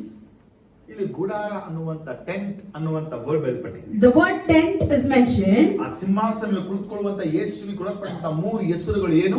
So Jesus was seated on the throne, three titles being given us. ರಾಜ್ಯಭಾರ ಪ್ರವೀಣನು, He is the faithfulness of man, ಧರ್ಮಾಸಕ್ತನು, he is a judge seeking, ನ್ಯಾಯ ನಿಪುಣನು. and he is a justice God. ಆತನಿಗೆ ಯೇಸು ಕೊಡಲ್ಪಟ್ಟಿದೆ. The title is given. ಆದರೆ ಯೇಸು ಕ್ರಿಸ್ತನು ದಾವಿದನ ಗುಡಾರದಲ್ಲಿರುವ ಸಿಂಹಾಸನದಲ್ಲಿ ಕುಳಿತುಕೊಳ್ತಾನೆ. So Jesus Christ will sit in the throne placed in the tent of David. ಒಂದು ಸಿಂಹಾಸನ ತಿಳ್ಕೋಬೇಕು, Firstly, we should know what ಇಲ್ಲಿ throne, ಸ್ವಲ್ಪ ಗುಡಾರ ವಿಚಾರವೂ ತಿಳ್ಕೋಬೇಕು. and we need to know about the tent also. ಇವಾಗ ಗುಡಾರದಲ್ಲಿ ಒಂದು ವಿಚಾರ ನೋಡೋಣ ನಾವು. So among this tent, let's see one thing. ಇದು ಆಮೋಸನ ಪ್ರವಾದನ ಪುಸ್ತಕದಲ್ಲಿ If you turn to the book of Amos, 9ನೇ ಅಧ್ಯಾಯ chapter 9, 11ನೇ ವಾಕ್ಯ. verse 11. ಆಮೋಸ್ 9:11. ಆ ದಿನದಲ್ಲಿ ನಾನು ದಾವೀದನ ಬಿದ್ದು ಹೋಗಿರುವ ಗುಡಾರವನ್ನು ಎತ್ತಿ ಅದರ ಬಿರುಕುಗಳನ್ನು ಮುಚ್ಚುವೆನು. Amen. In that day I will restore David's fallen tent. I will repair its broken places. ನೋಡಿ, ಅಪೊಸ್ತಲ ಕೃತ್ಯ 15:16 ಇದೇನೆ ಅಪೊಸ್ತಲರಾಗಿರುವಂತ ಅದು ಮೀಟಿಂಗ್ ಮಾಡುವಾಗ ಮಾತಾಡ್ತಾರೆ. So the same words is spoken in the book of Acts when they conduct a meeting there. ಈಗ ನಮಗ್ ಬರ್ದಿರೋದ್ರೆ ಅಲ್ಲಿ ದಾವಿದನ ಗುಡಾರದಲ್ಲಿ ಆ ಸಿಂಹಾಸನ ಇದೆ ಅಂತ ನೋಡುದು. So here we came to see in the tent of David there is a throne. ಆದ್ರೆ ಇಲ್ಲಿ ಬಯಲ್ಪಟ್ಟಿದ್ದು, But here we see, ಆ ದಿನದಲ್ಲಿ ನಾನು ದಾವಿದನ ಬಿದ್ದು ಹೋಗಿರುವ ಗುಡಾರವನ್ನ, in that day I will restore the David's fallen tent. ಇಲ್ಲಿ ಫಾಲನ್ ಟೆಂಟ್ ಅನ್ನುವಂತ ಪದ ಬರೆಯಲ್ಪಟ್ಟಿದೆ. So the word fallen tent is here. ಆದರೆ ದಾವಿದನ ಬಿದ್ದು ಹೋದ ಗುಡಾರ ಅಂದ್ರೆ ಏನು? So what does David's fallen tent means? ಒಂದು ವಾಕ್ಯ ಏನ್ ತಿಳ್ಕೊಳ್ತೀವಿ ಅಂದ್ರೆ, How we think is, ಇದನ್ನ 2 ಕೊರಿಂಥ 5ನೇ ಚಾಪ್ಟರ್ ಅಲ್ಲಿ ಪೌಲ್ ಹೇಳ್ತಾನೆ, ದೇಹವೆಂಬ ಗುಡಾರ. 2 Corinthians chapter 5, Paul says the house of God is a tent. Body is a tent. ಇವತ್ತೊಂದು ದೇಹದಲ್ಲಿ ಒಂದು ಗುಡಾರದಲ್ಲಿ ಇದೀವಿ ನಾವು. So we are in the tent as a ಈ body. ದೇಹವನ್ನ ಬಿಟ್ಟು ದೇವರು ನಿರ್ಮಿಸುವ ಗುಡಾರದಲ್ಲಿ And ಸೇರ್ಕೊಳ್ತೀವಿ. we will depart from this body and unite in the tent of God. ಇದು ಎರಡು ವಿಚಾರ ನಾವೇನ್ ತಿಳಿತೀವಿ ಅಂದ್ರೆ, So two things what we learn is, ಮೊದಲನೇದಾಗಿ ದಾವಿದನ ಜೀವ ಹೋಗಿ ಪ್ರಾಣ ಹೋಗುವಂತದೇ ಅವನ ಗುಡಾರ ಬಿದ್ದೋಯ್ತು. firstly David, as he lost his life, his tent was fallen. ಎರಡನೇ ವಿಚಾರ ಇರುತ್ತೆ, Secondly it tells, ದಾವಿದನ ಸಂತಾನ ಬಂದು ಸಿಂಹಾಸನ ಕುಳಿತುಕೊಂಡ ಗುಡಾರ ಬಿದ್ದು ಹೋಯಿತು. and the generation of David that came and sat on the throne, the tent was fallen. ನೋಡಿ, ಮತ್ತೆ ಅವರ ಸುವಾರ್ತೆ 1ನೇ ಅಧ್ಯಾಯದಲ್ಲಿ, And Matthew chapter 1 we see, amen, 11ನೇ ವಾಕ್ಯನೇ ನೋಡಿದ್ರೆ, verse 11 if you see, and Joshua the father of Jeconiah and his brother at the time of the exile to Babylon. 12ನೇ ವಾಕ್ಯ. After the exile to Babylon, Jeconiah was the father. ಇಲ್ಲಿ ಏನ್ ನೋಡ್ತೀವಿ ಅಂದ್ರೆ, So what we see here is, ಯೋಷಿಯನ ಮಗನಾದ ಯೆಕೊನ್ಯನ ಅವನ ಅಣ್ಣ ತಮ್ಮಂದಿರ ಕಾಲದಲ್ಲಿ ಅವರು ಬಾಬೇಲಿಗೆ ಸೆರೆಯಾದರು. so Joshua the father of Jeconiah and his brothers at the time of exile to Babylon, BC 580 ಅಂತ ಹೇಳಲ್ಪಡುತ್ತೆ. it is said as it was in BC 580. ಆದರೆ ಯೋಷಿಯನ 4 ಮಕ್ಕಳುಗಳು ಎಲ್ಲ ನೋಡುವಾಗ ಇವನ ಕಥೆಯಲ್ಲಿ ಎಂಡ್ ಆಯಿತು. So if you look at Joshua's 4 children, where his story got ended, ಈ ಯೆಕೊನ್ಯನ ಕಾಲದಲ್ಲಿ in the period Jeconiah. ಇವನ ಕಾಲದಲ್ಲಿ ಅಂತ್ಯ ಆಯ್ತು. So in his period it was ended. ಆಯ್ತಾ? Was it ended? ಇದು ಕತೆ ಮುಗೀತು ಅವ್ರದ್ದು. Their story is over. ಇವ್ರು ಏನ್ ತಿಳ್ಕೊಂಡ್ರು ಅಂದ್ರೆ, So what they thought was, ಈಗ ಯೆಕೋನ್ಯನು ಮರಣ ಹೊಂದಿದ, ಅವನು ಶತ್ರು ಕಡೆ ಸೇರಿದ, ಎಲ್ಲ ಮುಗೀತು. now Jeconiah is dead, is fallen, and it's over. ಆದ್ರೆ But ದೇವರು ವಾಗ್ದಾನ ಮಾಡಿದ್ರೆ, the covenant made by God, ದಾವೀದನ ಬಿದ್ದು ಹೋದ ಗುಡಾರವನ್ನ ಎತ್ತಿ ನಾನು ಕಟ್ಟುವೆನು. I will rebuild and establish the fallen tent of David. ಏನ್ ವರ್ಡ ಮಾಡು, ಏನ್ ದೇವರು ಮಾಡ್ತಾ ಇರುತ್ತೆ. So what God would do? ಆಮೇಲೆ Amen. ಯೆರೆಮೀಯದಲ್ಲಿ In Jeremiah 33ನೇ ಅಧ್ಯಾಯ chapter 33 17 verse 17, for this is what the Lord says, David will never fail to have a man to sit on the throne of the house of Israel. ನೋಡಿ ಕನ್ನಡದಲ್ಲಿ ಒಬ್ರು ನೋಡಿ. ಯೆಹೋವನು ಇಂತೆನ್ನುತ್ತಾನೆ, ದಾವೀದನ ವಂಶವು ನಿಂತು ಹೋಗದೆ ಆ ಸಂತಾನದವರು ಇಸ್ರಾಯೇಲ್ ಸಿಂಹಾಸನದಲ್ಲಿ ತಪ್ಪದೆ ಆಸೀನನಾಗುತ್ತಾ ಬರುವರು. ದೇವರು ಹೇಳಿದ ವಿಷಯ ಏನಂದ್ರೆ, ಇಲ್ಲಿ So what is Lord telling you? ದಾವೀದನ ವಂಶವು ನಿಂತು ಹೋಗದೆ, The line of David would not stop. ಅಂತ ಅರ್ಥ ಏನು? It means ಅವನ ಜನರೇಷನ್ ಯಾವತ್ತೂ ಇರುತ್ತೆ. his generation continues, ಅವ್ರು ಇಸ್ರಾಯೇಲ್ ಸಿಂಹಾಸನದಲ್ಲಿ ತಪ್ಪದೇ ಕುಳಿತುಕೊಂಡು ಬರುವರು. and they would sit on the throne forever. ಆದ್ರೆ ಯೆಕೋನ್ಯ ಕಾಲ ಬಂದಾಗ ಸಿಂಹಾಸನ ಏನಾಯ್ತು? But during the time of Jeconiah, what happened to the throne? ಎಲ್ಲರಿಗೂ ಗೊತ್ತಿರದ ವಿಷಯ. Everyone came to know the throne is lost. ಅವ್ರ ಸಿಂಹಾಸನ ಕಳ್ಕೊಂಡ್ರು. They lost the throne. ಅವ್ರ ರಾಜ್ಯವನ್ನ They lost the ಕಳ್ಕೊಂಡ್ರು. kingdom. ಅವರೆಲ್ಲ ಸೆರೆವಾಸಿ They ಆದ್ರು. all were captured. ಯಾರೋ ಇಲ್ಲ ಇಲ್ಲಿ ಆಳ್ವಿಕೆನ And no one is there to rule.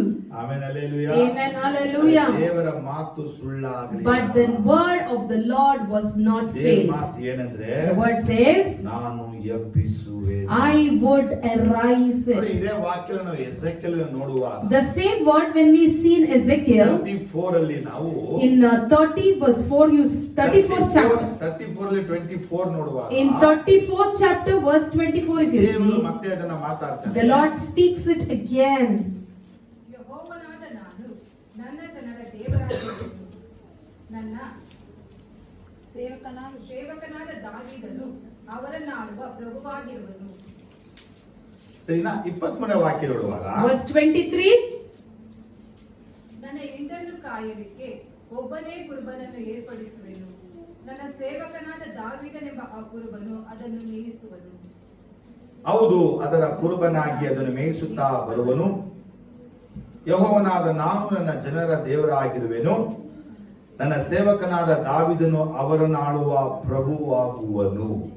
I will place over them one shepherd, my servant David, he will tend them, and be their shepherd. I, the Lord, will be their God, and my servant David will be prince among them. I, the Lord, have spoken. ಇಲ್ಲಿ word ಬಿಡಿದೆ, The word says, my servant David, my servant David ಅನ್ನುವಂತ ಪದ. the word says as my servant David. ಅದೇ ಎಸೆಕಿಯೇಲ್ 37:24 ನಾವು ಓದುವಾಗ, If you see the same Ezekiel 37:24, ನನ್ನ ಸೇವಕನಾದ ದಾವೀದನು ಅವರಿಗೆ ರಾಜನಾಗಿರುವನು, my servant David will be the king. ಅವರೆಲ್ಲರಿಗೂ ಒಬ್ಬನೇ ಪಾಲಕನಿರುವನು. They all will have one shepherd. ಅವರು ನನ್ನ ನಿಯಮಗಳನ್ನು ಅನುಸರಿಸಿ ನನ್ನ ವಿಧಿಗಳನ್ನು ಕೈಗೊಂಡು ಆಚರಿಸುವರು. They will follow my law and be careful to keep my decrees. ನನ್ನ ಸೇವಕನಾದ ಯಾಕೋಬನಿಗೆ ನಾನು ದಯಪಾಲಿಸಿದ ದೇಶದಲ್ಲಿ ಅವರು ವಾಸಿಸುವರು. They will live in the land that I gave to my servant Jacob. ಹೌದು, ನಿಮ್ಮ ಪಿತೃಗಳು ವಾಸಿಸಿದ ದೇಶದಲ್ಲಿ ಅವರು ಅವರ ಸಂತಾನದವರು ತಲತಲಾಂತರವಾಗಿ ವಾಸಿಸುವರು. The land where your fathers lived, they and their children, their children's children will live. ನನ್ನ ಸೇವಕನಾದ ದಾವೀದನು ಅವರಿಗೆ ಸದಾ ಪ್ರಭುವಾಗಿರುವನು. And David, my servant, will be their prince forever. ಏನ್ ವರ್ಡ್ ಇದು? So what is it? ನೋಡಿ, ಎಸೆಕಿಯೇಲ್ ಪ್ರವಾದಿ ಬಂದ್ಬಿಟ್ಟು ಹೇಳ್ತಾ ಇರೋದು ನನ್ನ ಸೇವಕನಾದ ದಾವೀದ. So Ezekiel prophet is telling us my servant David. ಇಲ್ಲಿ ಏನ್ ಹೇಳ್ಪಡ್ತಾ ಇದೆ ಅಂದ್ರೆ, So what is said here? ರಾಜ್ಯ ಬರಲಿ, ನಿನ್ನ ರಾಜ್ಯ ಬರಲಿಂದ ಯೇಸು ನಮಗೆ ಪ್ರಾರ್ಥನೆ ಮಾಡಕ್ಕೆ ಹೇಳಿಕೊಟ್ರು. Jesus taught us to pray saying, Lord, let your kingdom come. ನಾವು ಒಂದನ್ನು ನೋಡ್ಕೊಂಡು ಹಾಗೆ ಬಂದು We saw that and we came. ದೇವರು ದಾವೀದನ ಗುಡಾರವನ್ನು ಎತ್ತು ನಿಲ್ಲಿಸ್ತಾನೆ. And God rebuilds the David's tent. ಅವನ ಮತ್ತೆ ದೇವರು ಎಬ್ಬಿಸ್ತಾನೆ. Again he raises him. ಇಲ್ಲಿ ವಾಕ್ಯ 2 ವಾಕ್ಯ ಹೇಳ್ತಾ ಇದೆ. And 2 words here says, Bible ಅಲ್ಲಿ ಯೇಸುವನ್ನ ನನ್ನ ಸೇವಕನಾದ ದಾವೀದ ಎಂಬುದಾಗಿ ಕರೆಯಲ್ಪಟ್ಟಿಲ್ಲ. in the Bible for Jesus it was not mentioned as my servant David. ಏನೇಳಿ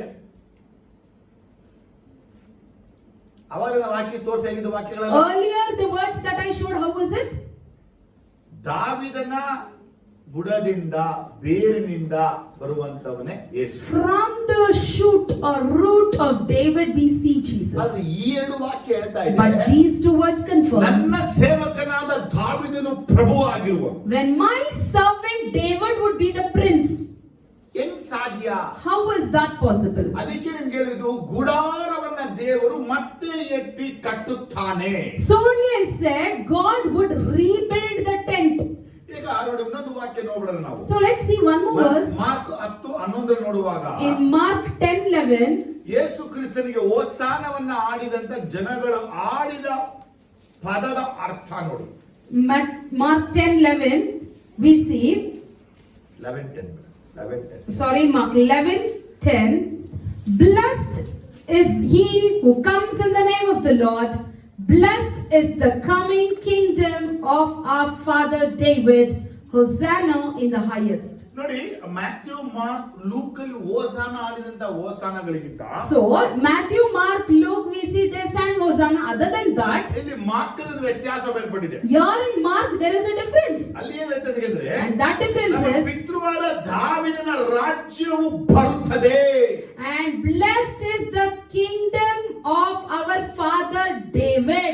ದಾವೀದನ ರಾಜ್ಯ ಬರುತ್ತದೆ ಎಂಬುದಾಗಿ ಯೇಸುವನ್ನ ನೋಡಿ ಹೋಸಾನವನ್ನ ಆಡಿದರು. They looked at Jesus and said that blessed is the coming kingdom of father David, and sang Hosanna. Mark luke ಅಲ್ಲಿ ಯೇಸುವನ್ನ ನನ್ನ ಸೇವಕನಾದ ದಾವೀದ ಎಂದು ಕರೆಯಲ್ಪಡಲೇ ಇಲ್ಲ. In Matthew, Luke and John it was not called as my servant ಆತನಿಗೆ David, ದಾವೀದನ ಕುಮಾರ ಎಂಬುದಾಗಿ ಹೆಸರು ಬರೆದಿದೆ. whereas he got a title as son of David. Amen. Amen. ಅದರ ಪ್ರಾಫಿಟಿಕಲ್ ವರ್ಡ್ ಅನ್ನ ಹೆಂಗಿನ ಅರ್ಥ ಮಾಡ್ಕೊಳ್ಳೋದು? So how to understand this prophetical my words? Servant David ಅಂದ್ರೆ ಅದು ಡೇವಿಡ್ ಆಗಿರ್ತಾನೆ. My servant David is David, ಆದರೆ ಸನ್ ಆಫ್ ಡೇವಿಡ್ ಅಂದ್ರೆ ಯೇಸು but ಕ್ರಿಸ್ತನಾಗಿರ್ತಾನೆ. son of David is Jesus Christ. Amen hallelujah. Amen, hallelujah. Amen hallelujah. Amen, hallelujah. ಬಲವಾದ hallelujah. Aloud hallelujah. ನೋಡಿ ಪ್ರಕಟಣೆಯಲ್ಲಿ ಓದುವಾಗ ನಾವು If you see in Revelation 22ನೇ ಅಧ್ಯಾಯ 16ನೇ ವಾಕ್ಯದಲ್ಲಿ chapter 22 verse 16, I Jesus have sent my angel to give you this testimony for the churches. I am the root and the offspring of David and the bright morning star. ಆತ ತುಂಬಾ ಇಲ್ಲಿ clear ಆಗಿ ಹೇಳ್ತಾನೆ. So your word clearly ನಾನು says, ದಾವೀದ ವಂಶವೆಂಬ ಬುಡದಿಂದ ಹುಟ್ಟಿದ ಚಿಗುರು, ಅವನ ಸಂತತಿಯು ಉದಯ ಸೂಚಕವಾದ ಪ್ರಕಾಶವುಳ್ಳ ನಕ್ಷತ್ರವೂ ಆಗಿದ್ದೇನೆ. I am the root and the offspring of David and the bright morning star. Amen hallelujah. Amen, hallelujah. ಯೂದ ಕುಲದಲ್ಲಿ ಜನಿಸಿದ ಸಿಂಹವು ದಾವೀದನ ಅಂಕುರದವನು ಆಗಿರುವಾತನು ಜಯ ಹೊಂದಿದನು. And one who is born in Judah is victorious. Amen. Amen. Hallelujah. Hallelujah. ಆದರೆ ಈ ವಾಕ್ಯ ಹೇಳುತ್ತೆ ಅಂದ್ರೆ So what this word tells us, ದೇವರು ಯೇಸುವನ್ನ ಎಲ್ಲೂ ತನ್ನ ಸೇವಕನಾದ ದಾವೀದ ಎಂಬುದಾಗಿ ಎಲ್ಲೂ ಹೇಳಿಲ್ಲ.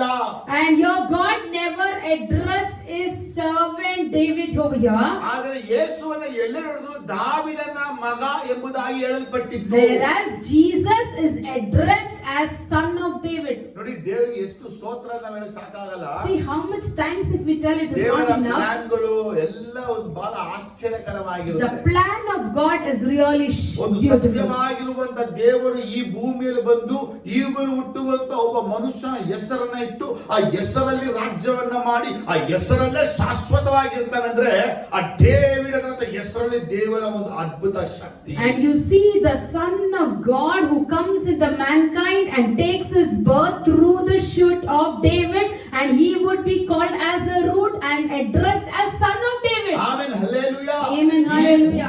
ಯೆರೂಸಲೇಮ್ ಇರುವುದು ಅದು ನಾಶವಾಗ್ಬಿಡುತ್ತೆ. ಅದು ಹೊಸ ಪಟ್ಟಣ ಹೆಸರೇ ನ್ಯೂ ಜೆರುಸಲೇಮ್ ಅನ್ನೋದು ಬಹಳ And ಆಶ್ಚರ್ಯವಾಗಿದೆ. one more shocking thing is Jesus, we have Jerusalem in this nation and it would be destroyed, but one that would be established is the New Jerusalem. ಆಮೇಲೆ ದಾವೀದನ ಹೆಸರು ಆ ಯೆರೂಸಲೇಮ್ ಅನ್ನುವಂಥದ್ದು ಸದಾ ಕಾಲ ಇರುವುದಾಗಿ ದೇವರು ವಾಗ್ದಾನ ಮಾಡಿದ ಹಾಗೆ So, as God promised, David's name and Jerusalem both would be forever.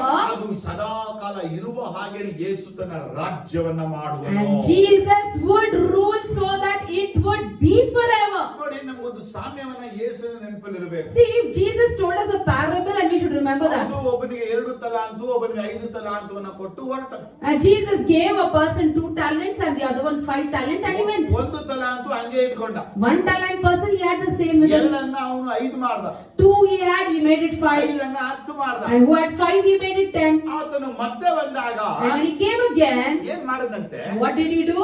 ಅವನನ್ನ 10 ಪಟ್ಟಣಕ್ಕೆ ಅಧಿಕಾರಿಯಾಗಿ, He made him as the ruler of 10 nations. ಅವನನ್ನ 5 ಪಟ್ಟಣಕ್ಕೆ ಅಧಿಕಾರಿಯಾಗಿ ನೇಮಿಸಿದನು. And the other, he made him as the ruler of 5 ಆದರೆ nations. ಯೇಸು ಕ್ರಿಸ್ತ ರಾಜ್ಯವನ್ನ ಪಡೆದವನಾಗಿ ಬಂದು ಅವರನ್ನ ಎಲ್ಲಿ ರಾಜ್ಯಗಳನ್ನ ಸ್ಥಾಪಿಸ್ತಾನೆ? So Jesus Christ, after when he will rule over the nation, where will he come and establish his rule? ಹೌದು, ಪ್ರಕಟಣೆ 19ನೇ ಚಾಪ್ಟರ್ನ ಓದುವಾಗ If you see in Revelation chapter 19, ಯೇಸು ಕ್ರಿಸ್ತನು ಬಿಳಿ ಕುದುರೆಯ ಮೇಲೆ ಭೂಮಿಗೆ ಹೊರಟು ಬರುತ್ತಾನೆ. that Jesus Christ would come to this earth in a white horse, ಆತನ ಅದರ ಮೇಲೆ ಕುಳಿತವನಿಗೆ ನಂಬಿಗಸ್ತನು ಸತ್ಯವಂತನು ಎಂಬುದಾಗಿ ಹೆಸರು. and his name will be called as righteous and truth, ಆತನು ನೀತಿಯಿಂದ ನ್ಯಾಯ ವಿಚಾರಿಸುತ್ತಾನೆ, and with justice he judges, ನೀತಿಯಿಂದ ಯುದ್ಧ ಮಾಡುತ್ತಾನೆ. and with justice he makes war. ಆತನ ಕಣ್ಗಳು ಬೆಂಕಿಯ ಉರಿಗಳಂತಿವೆ, His eyes are like blazing ಆತನ fire, ತಲೆಗಳ ಮೇಲೆ ಅನೇಕ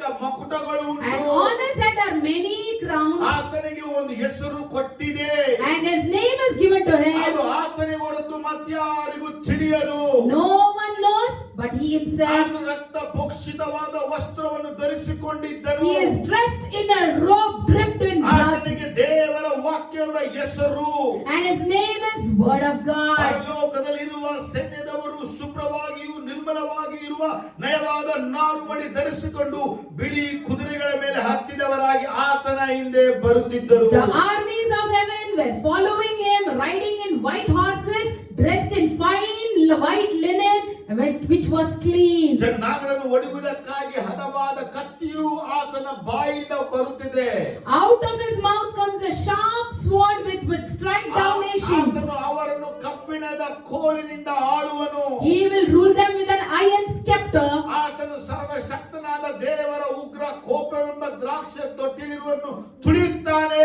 He treads the winepress of the fury of the wrath of God Almighty. ತೊಡೆಯ ಮೇಲನ ವಸ್ತ್ರದಲ್ಲಿ On his robe, on his thigh, ರಾಜಾದಿ ರಾಜ ಕರ್ತಾದಿ ಕರ್ತ ಎಂಬ ಹೆಸರು ಬರದದೆ. he has the name written, King of Kings and Lord of ಇಲ್ಲಿ Lords. ಏನ್ ವಿಶೇಷ ಅಂದ್ರೆ So what's special Yesu here? ಕ್ರಿಸ್ತನು ಬರುವಾಗ ಆತನ ಹಿಂದೆ ಅನೇಕರು ಬರುವರು. When Jesus Christ would come, many would come behind ಅವರು him. ಬಿಳಿ ಕುದುರೆನ ಹತ್ತಿದವರಾಗಿ They ಬರುವರು. would be coming in a white horse. ಇದೇ ಭೂಮಿಗೆ ಬರುವರು. They come to the same ಈ world. ಭೂಮಿಯಲ್ಲಿ ಯೇಸು ರಾಜ್ಯ ಮಾಡುವಾಗ ಇವರಿಗೆ ರಾಜ್ಯವನ್ನು ಯೇಸು ಕೊಡುವನು. When Jesus rules over this nation, Jesus would give his kingdom to them. ಯೇಸುವನ್ನ ನೋಡಿ ಪೇತ್ರ ಕೇಳಿದ ಮಾತೇನು? You know what Peter asked when he looked at Jesus? ಸ್ವಾಮಿ, ನಾವೆಲ್ಲವನ್ನ ಬಿಟ್ಟು ಬಿಟ್ಟು ನಿಮ್ಮ ಹಿಂದೆ ಬಂದವಲ್ಲ, ನಮಗೆ ಏನು ಸಿಗುತ್ತೆ? Lord, we left everything and followed you. What would we get? ಆಗ ಯೇಸುವು ನನ್ನ ತಂದೆ ನನ್ನ ರಾಜ್ಯವನ್ನ ಸ್ಥಿರಪಡಿಸುವಾಗ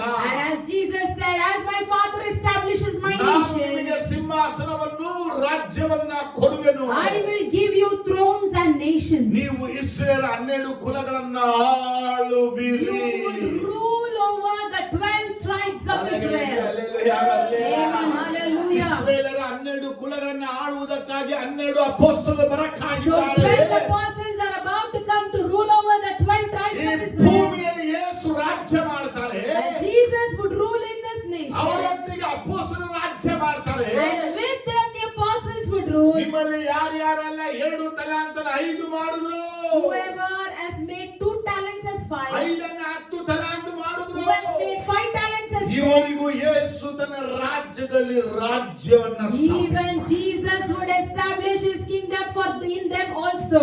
ಎಷ್ಟು ಜನಕ್ಕೆ ಅರ್ಥ ಆಯ್ತು?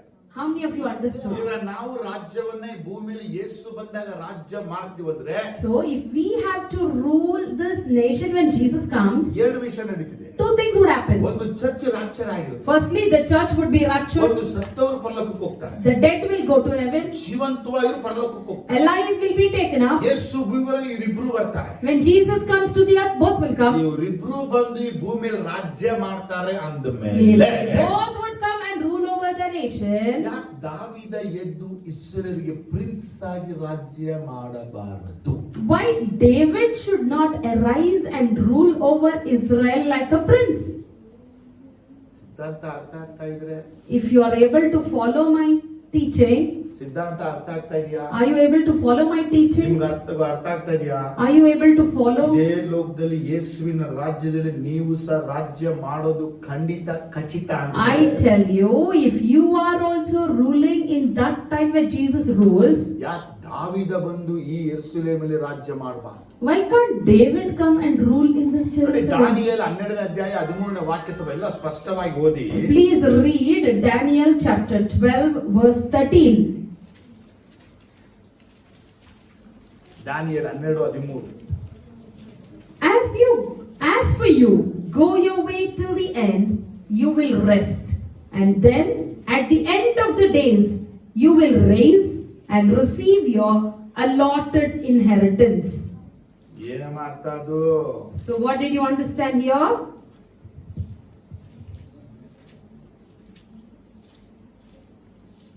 ದಾನಿಯೇಲ 12:13. ನೀನು ಹೋಗಿ ಅಂತ್ಯದವರೆಗೆ ವಿಶ್ವಾಸದಿಂದ ಇರು. ನೀನು ದೀರ್ಘ ನಿದ್ರೆಯನ್ನು ಹೊಂದಿ ಯುಗದ ಸಮಾಪ್ತಿಯಲ್ಲಿ ಎದ್ದು ನಿನಗಾಗುವ ಸ್ವತ್ತಿನೊಳಗೆ ನಿಲ್ಲುವಿ. ಅವ್ರು ಬೇರೆ ಕನ್ನಡ ಬೇಡ. Okay come on read it. ಸ್ವತ್ತಿನೊಳಗೆ ನಿಲ್ಲುವಿ ಎಂದು ಹೇಳಿದನು. ದಾನಿಯೇಲನಿಗೆ ದೇವರು ಹೇಳಿದಂತಹ ಒಂದು prophetical word. So the prophetical word that God is telling to him is, ಏನು ಹೇಳಿದ್ದಾರೆ? ಒಂದು, what does it tells? ನೀನು ಹೋಗಿ ಅಂತ್ಯದವರೆಗೆ ಇರು. You go and wait till the end. ಇಲ್ಲಿ ಅಂತ್ಯದವರೆಗೆ ಇರು ಅಂತ ಹೇಳಿದಾಗ ನೀ ಸತ್ಬಿಟ್ಟಿರೋ ಬದುಕೊಂಡಿರೋ ನಮ್ಗೆ ಗೊತ್ತಾಗ್ತದೆ. We don't know whether we'll be alive or dead over there till the end. ಅದಕ್ಕೆ ಕೆಳಗೆ ವಾಕ್ಯ ಹೇಳ್ತಾ ಇದೆ, But the below verse ನೀನು says, ದೀರ್ಘ ನಿದ್ರೆಯನ್ನು ಒಂದು. you will rest. ಅಂದ್ರೆ Means ಮರಣ ನಿನಗೆ. death is there for you. ಎಲ್ಲಿ ತನಕ ನಿನಗೆ ಮರಣದಲ್ಲಿ ಇರ್ತೀಯ ಅಂತ ಕೇಳಿದ್ರೆ, How many days you will be in that resting state? ದೀರ್ಘ ನಿದ್ರೆ ಇದ್ದು And you will be resting. ಯುಗದ ಸಮಾಪ್ತಿಯಲ್ಲಿ ಎದ್ದು And in the end of the days you will rise. ನಿನಗಾಗುವ ಸ್ವಾಸ್ಥ್ಯದಲ್ಲಿ ರಾಜ್ಯನಾಗಿ ನಿಲ್ಲು. And raise and receive your allotted inheritance. Allotted ಪದ ಅರ್ಥ ಅಂದ್ರೆ, Allotted means ಕಾನಾನ್ ದೇಶವನ್ನ 12 ಕುಲಗೆ ಹಂಚಿಕೊಟ್ಟ ಹಾಗೆ ದೇವರು ಪ್ರಪಂಚದಲ್ಲಿ ದಾನಿಯೇಲನಿಗೂ ಒಂದು ದೇಶವನ್ನ ಹಂಚಿಕೊಡ್ತಾನೆ. ನೀ ರಾಜ್ಯವನ್ನ ಮಾಡು. as Canaan was divided to the people and he allotted them the places, similarly here God is telling Daniel also the place will be allotted for you to rule. ಅದು ಎಲ್ಲಿ ಅಲಾಟೆಡ್ ಆಗಿದೆ ದಾನಿಯೇಲ ಗೊತ್ತಿಲ್ಲ. But where exactly it is allotted, he is not aware. ಆದರೆ ದಾನಿಯೇಲನಿಗೆ ದೇವರು ತನ್ನ ರಾಜ್ಯವನ್ನ ಭೂಮಿಯಲ್ಲಿ ಕೊಡ್ತಾನೆ ಅಂದ ಮೇಲೆ, So if God is giving his kingdom to Daniel in this ಹೊಸ earth, ಒಡಂಬಡಿಕೆ ವಿಶ್ವಾಸಿಗಳಿಗೆ ದೇವರು ತನ್ನ ರಾಜ್ಯವನ್ನ ಕೊಡ್ತಾನೆ ಅಂದ ಮೇಲೆ, if God is giving to the New Testament people this ಯಾಕೆ kingdom, ದಾವೀದನಿಗೆ ದೇವರು ರಾಜ್ಯವನ್ನ ಕೊಡಬಾರದು? why can't God give it to David then? ಅದಕ್ಕೆ ವಾಕ್ಯ ಹೇಳಿದು, So the word said, ದಾವೀದನ ಗುಡಾರ ಬಿದ್ದು ಹೋಗಿದೆ. the tents of David has fallen. ದಾವೀದ ಮರಣವನ್ನ ಹೊಂದಿ ಅವನ ಸಮಾಧಿನ ಸೇರಿ ಅವನ ಆತ್ಮ ದೇವರ ಬಳಿಯಲ್ಲಿದೆ. So David is dead and he is buried and his soul is with God. ಯೇಸು ಸ್ವಾಮಿ ಮತ್ತೆ 2ನೇ ಸಾರಿ ಬರುವಾಗ ದಾವೀದ ಬಿಳಿ ಕುದುರೆ ಹತ್ತಿದವನಾಗಿ ಭೂಮಿಗೆ ಬರ್ತಾನೆ. And when Jesus comes in the second coming, with him and in the white horse David would come. ದಾವೀದನು ಸಿಂಹಾಸನದಲ್ಲಿ ಕುಳಿತುಕೊಂಡು ಯಾಕೋಬರ ಕುಲವನ್ನ ಆಳುವನು. And there we see David would sit on the throne and rule over Jacob's ದಾವೀದ tribe. ಬರೀ ಒಂದು ಕುಲಕ್ಕೆ ಮಾತ್ರ ರಾಜನಾಗಿರುವನು. He would be the king only for one tribe. ಆದರೆ ನಮ್ಮ ಕರ್ತನಾದ ಯೇಸು ರಾಜನಾಗಿ ಜಗತ್ತಿಗೆ ರಾಜನಾಗಿ ಆಳ್ವಿಕೆ But ಮಾಡುವನು. our Lord Jesus Christ as King of Kings would rule over the whole nation. ಆಮೇಲೆ ಹಲ್ಲೆಲೂಯಾ. Amen. Hallelujah. 5 ನಿಮಿಷ ಮುಗಿಸ್ತೀನಿ. I'll finish in 5 minutes. ಒಂದು ವಿಷಯನ ಹೇಳಿ ಮುಗಿಸ್ಬಿಡ್ತೀನಿ. One more thing I wish to tell and conclude. ಯೆರೆಮೀಯದಲ್ಲಿ 22ನೇ ಅಧ್ಯಾಯಕ್ಕೆ ನೀವು ಬಂದ್ರೆ, If you turn your scripture to Jeremiah chapter 22, ಈ ಯೆಕೊನ್ಯನ ಕುರಿತು ಬಯಲ್ಪಟ್ಟಂತ ಪ್ರಾಫಿಟಿಕಲ್ ವರ್ಡ್ ಇದು 22ನೇ chapter ಬಯಲ್ಪಟ್ಟರು. it's a prophetical word written about Jeconiah in chapter 22. ಎಲ್ಲ ರಾಜರಿಗಿಂತ ಬಹಳ ಕೆಟ್ಟ ರಾಜ. He was a very wicked king, ಇವನಿಗೆ ಮರಣವನ್ನ ದೇವರು ಬರೆದು, and God wrote death for him, ಇವನಿಗೆ ಮರಣ ಆಗುತ್ತೆ, ಮರಣ ಸತ್ಯ ಸಾಯ್ತಾನೆ. that he would die. ಆದ್ರೆ ನಾವು 26ರಿಂದ 30 ವಾಕ್ಯ ಓದುವಾಗ From 26 to 30 if you read, ಅಲ್ಲಿ ಅದ್ಭುತವಾದ ವಿಷಯ ಏನಂದ್ರೆ, the word says, ಕೂನೆನೆಂಬ ಈ ಮನುಷ್ಯನು ಅಸಡ್ಡೆಗೀಡಾದ ಒಡುಕು ಗಡಿಕೆಯು, ಯಾರಿಗೂ ಇಷ್ಟವಲ್ಲದ ಮಡಿಕೆಯು, ಅವನು ಅವನ ಸಂತತಿಯವರು ಏಕೆ ಬಿಸಾಡಲ್ಪಟ್ಟಿದ್ದಾರೆ, ನೋಡದ ದೇಶಕ್ಕೆ ಏಕೆ ಎಸೆಯಲ್ಪಟ್ಟಿದ್ದಾರೆ. ದೇಶವೇ ದೇಶವೇ ದೇಶವೇ, ಯೆಹೋವನ ಮಾತನ್ನು ಕೇಳು. ಯೆಹೋವನು ಇಂತೆನ್ನುತ್ತಾನೆ, ಇವನನ್ನು ಮಕ್ಕಳಿಲ್ಲದವನು, ವ್ಯರ್ಥ ಜನ್ಮದವನು ಎಂದು ಪಟ್ಟಿಯಲ್ಲಿ ಬರೀರಿ. ಇವನ ಸಂತಾನದಲ್ಲಿ ಇನ್ನು ಮೇಲೆ ಯಾವನು, ಕೇಳ್ತಾ ಇದ್ದೀರಾ, ಯಾವನು ದಾವಿದನ ಸಿಂಹಾಸನದಲ್ಲಿ ಕುಳಿತು ಯಹೂದವನ್ನು ಆಳಿ ಬಾಳ. the word says, is this man Jeconiah despised a broken pot, an object no one wants? Why will he and his children be hurled out, cast into a land they do not know? O land, land, land, hear the word of the Lord. This is what the Lord says. Record this man as his childless, a man who has not prospered in his lifetime. For none of his offspring will prosper, none will sit on the throne of David or rule any more in Judah.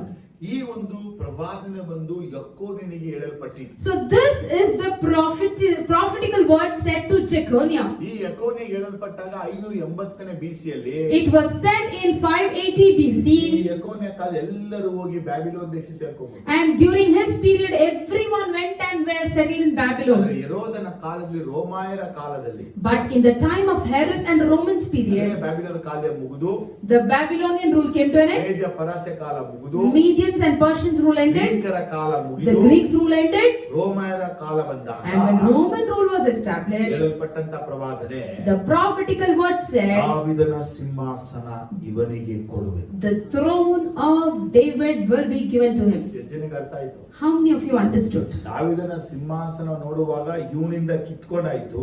The throne of David we see from his hand it was taken. ಆದರೆ ದಾವೀದನ ಕುಲವನ್ನ ದೇವರು ಭದ್ರವಾಗಿ But ಕಾಪಾಡಿಕೊಂಡು, God safeguarded it. ಯಾಕಂದ್ರೆ ಯೇಸುವೇ ಬಂದು ಅವನ ಸಿಂಹಾಸನ ಕುಳಿತುಕೊಂಡು ರಾಜ್ಯ. Because Jesus should come and sit on his throne and rule over the nation. ಪ್ರಕಾರ ಇಷ್ಟು ನಿಮ್ಗೆ ಅರ್ಥ ಆದ್ರೆ ದೇವ್ರ ಸ್ತೋತ್ರ.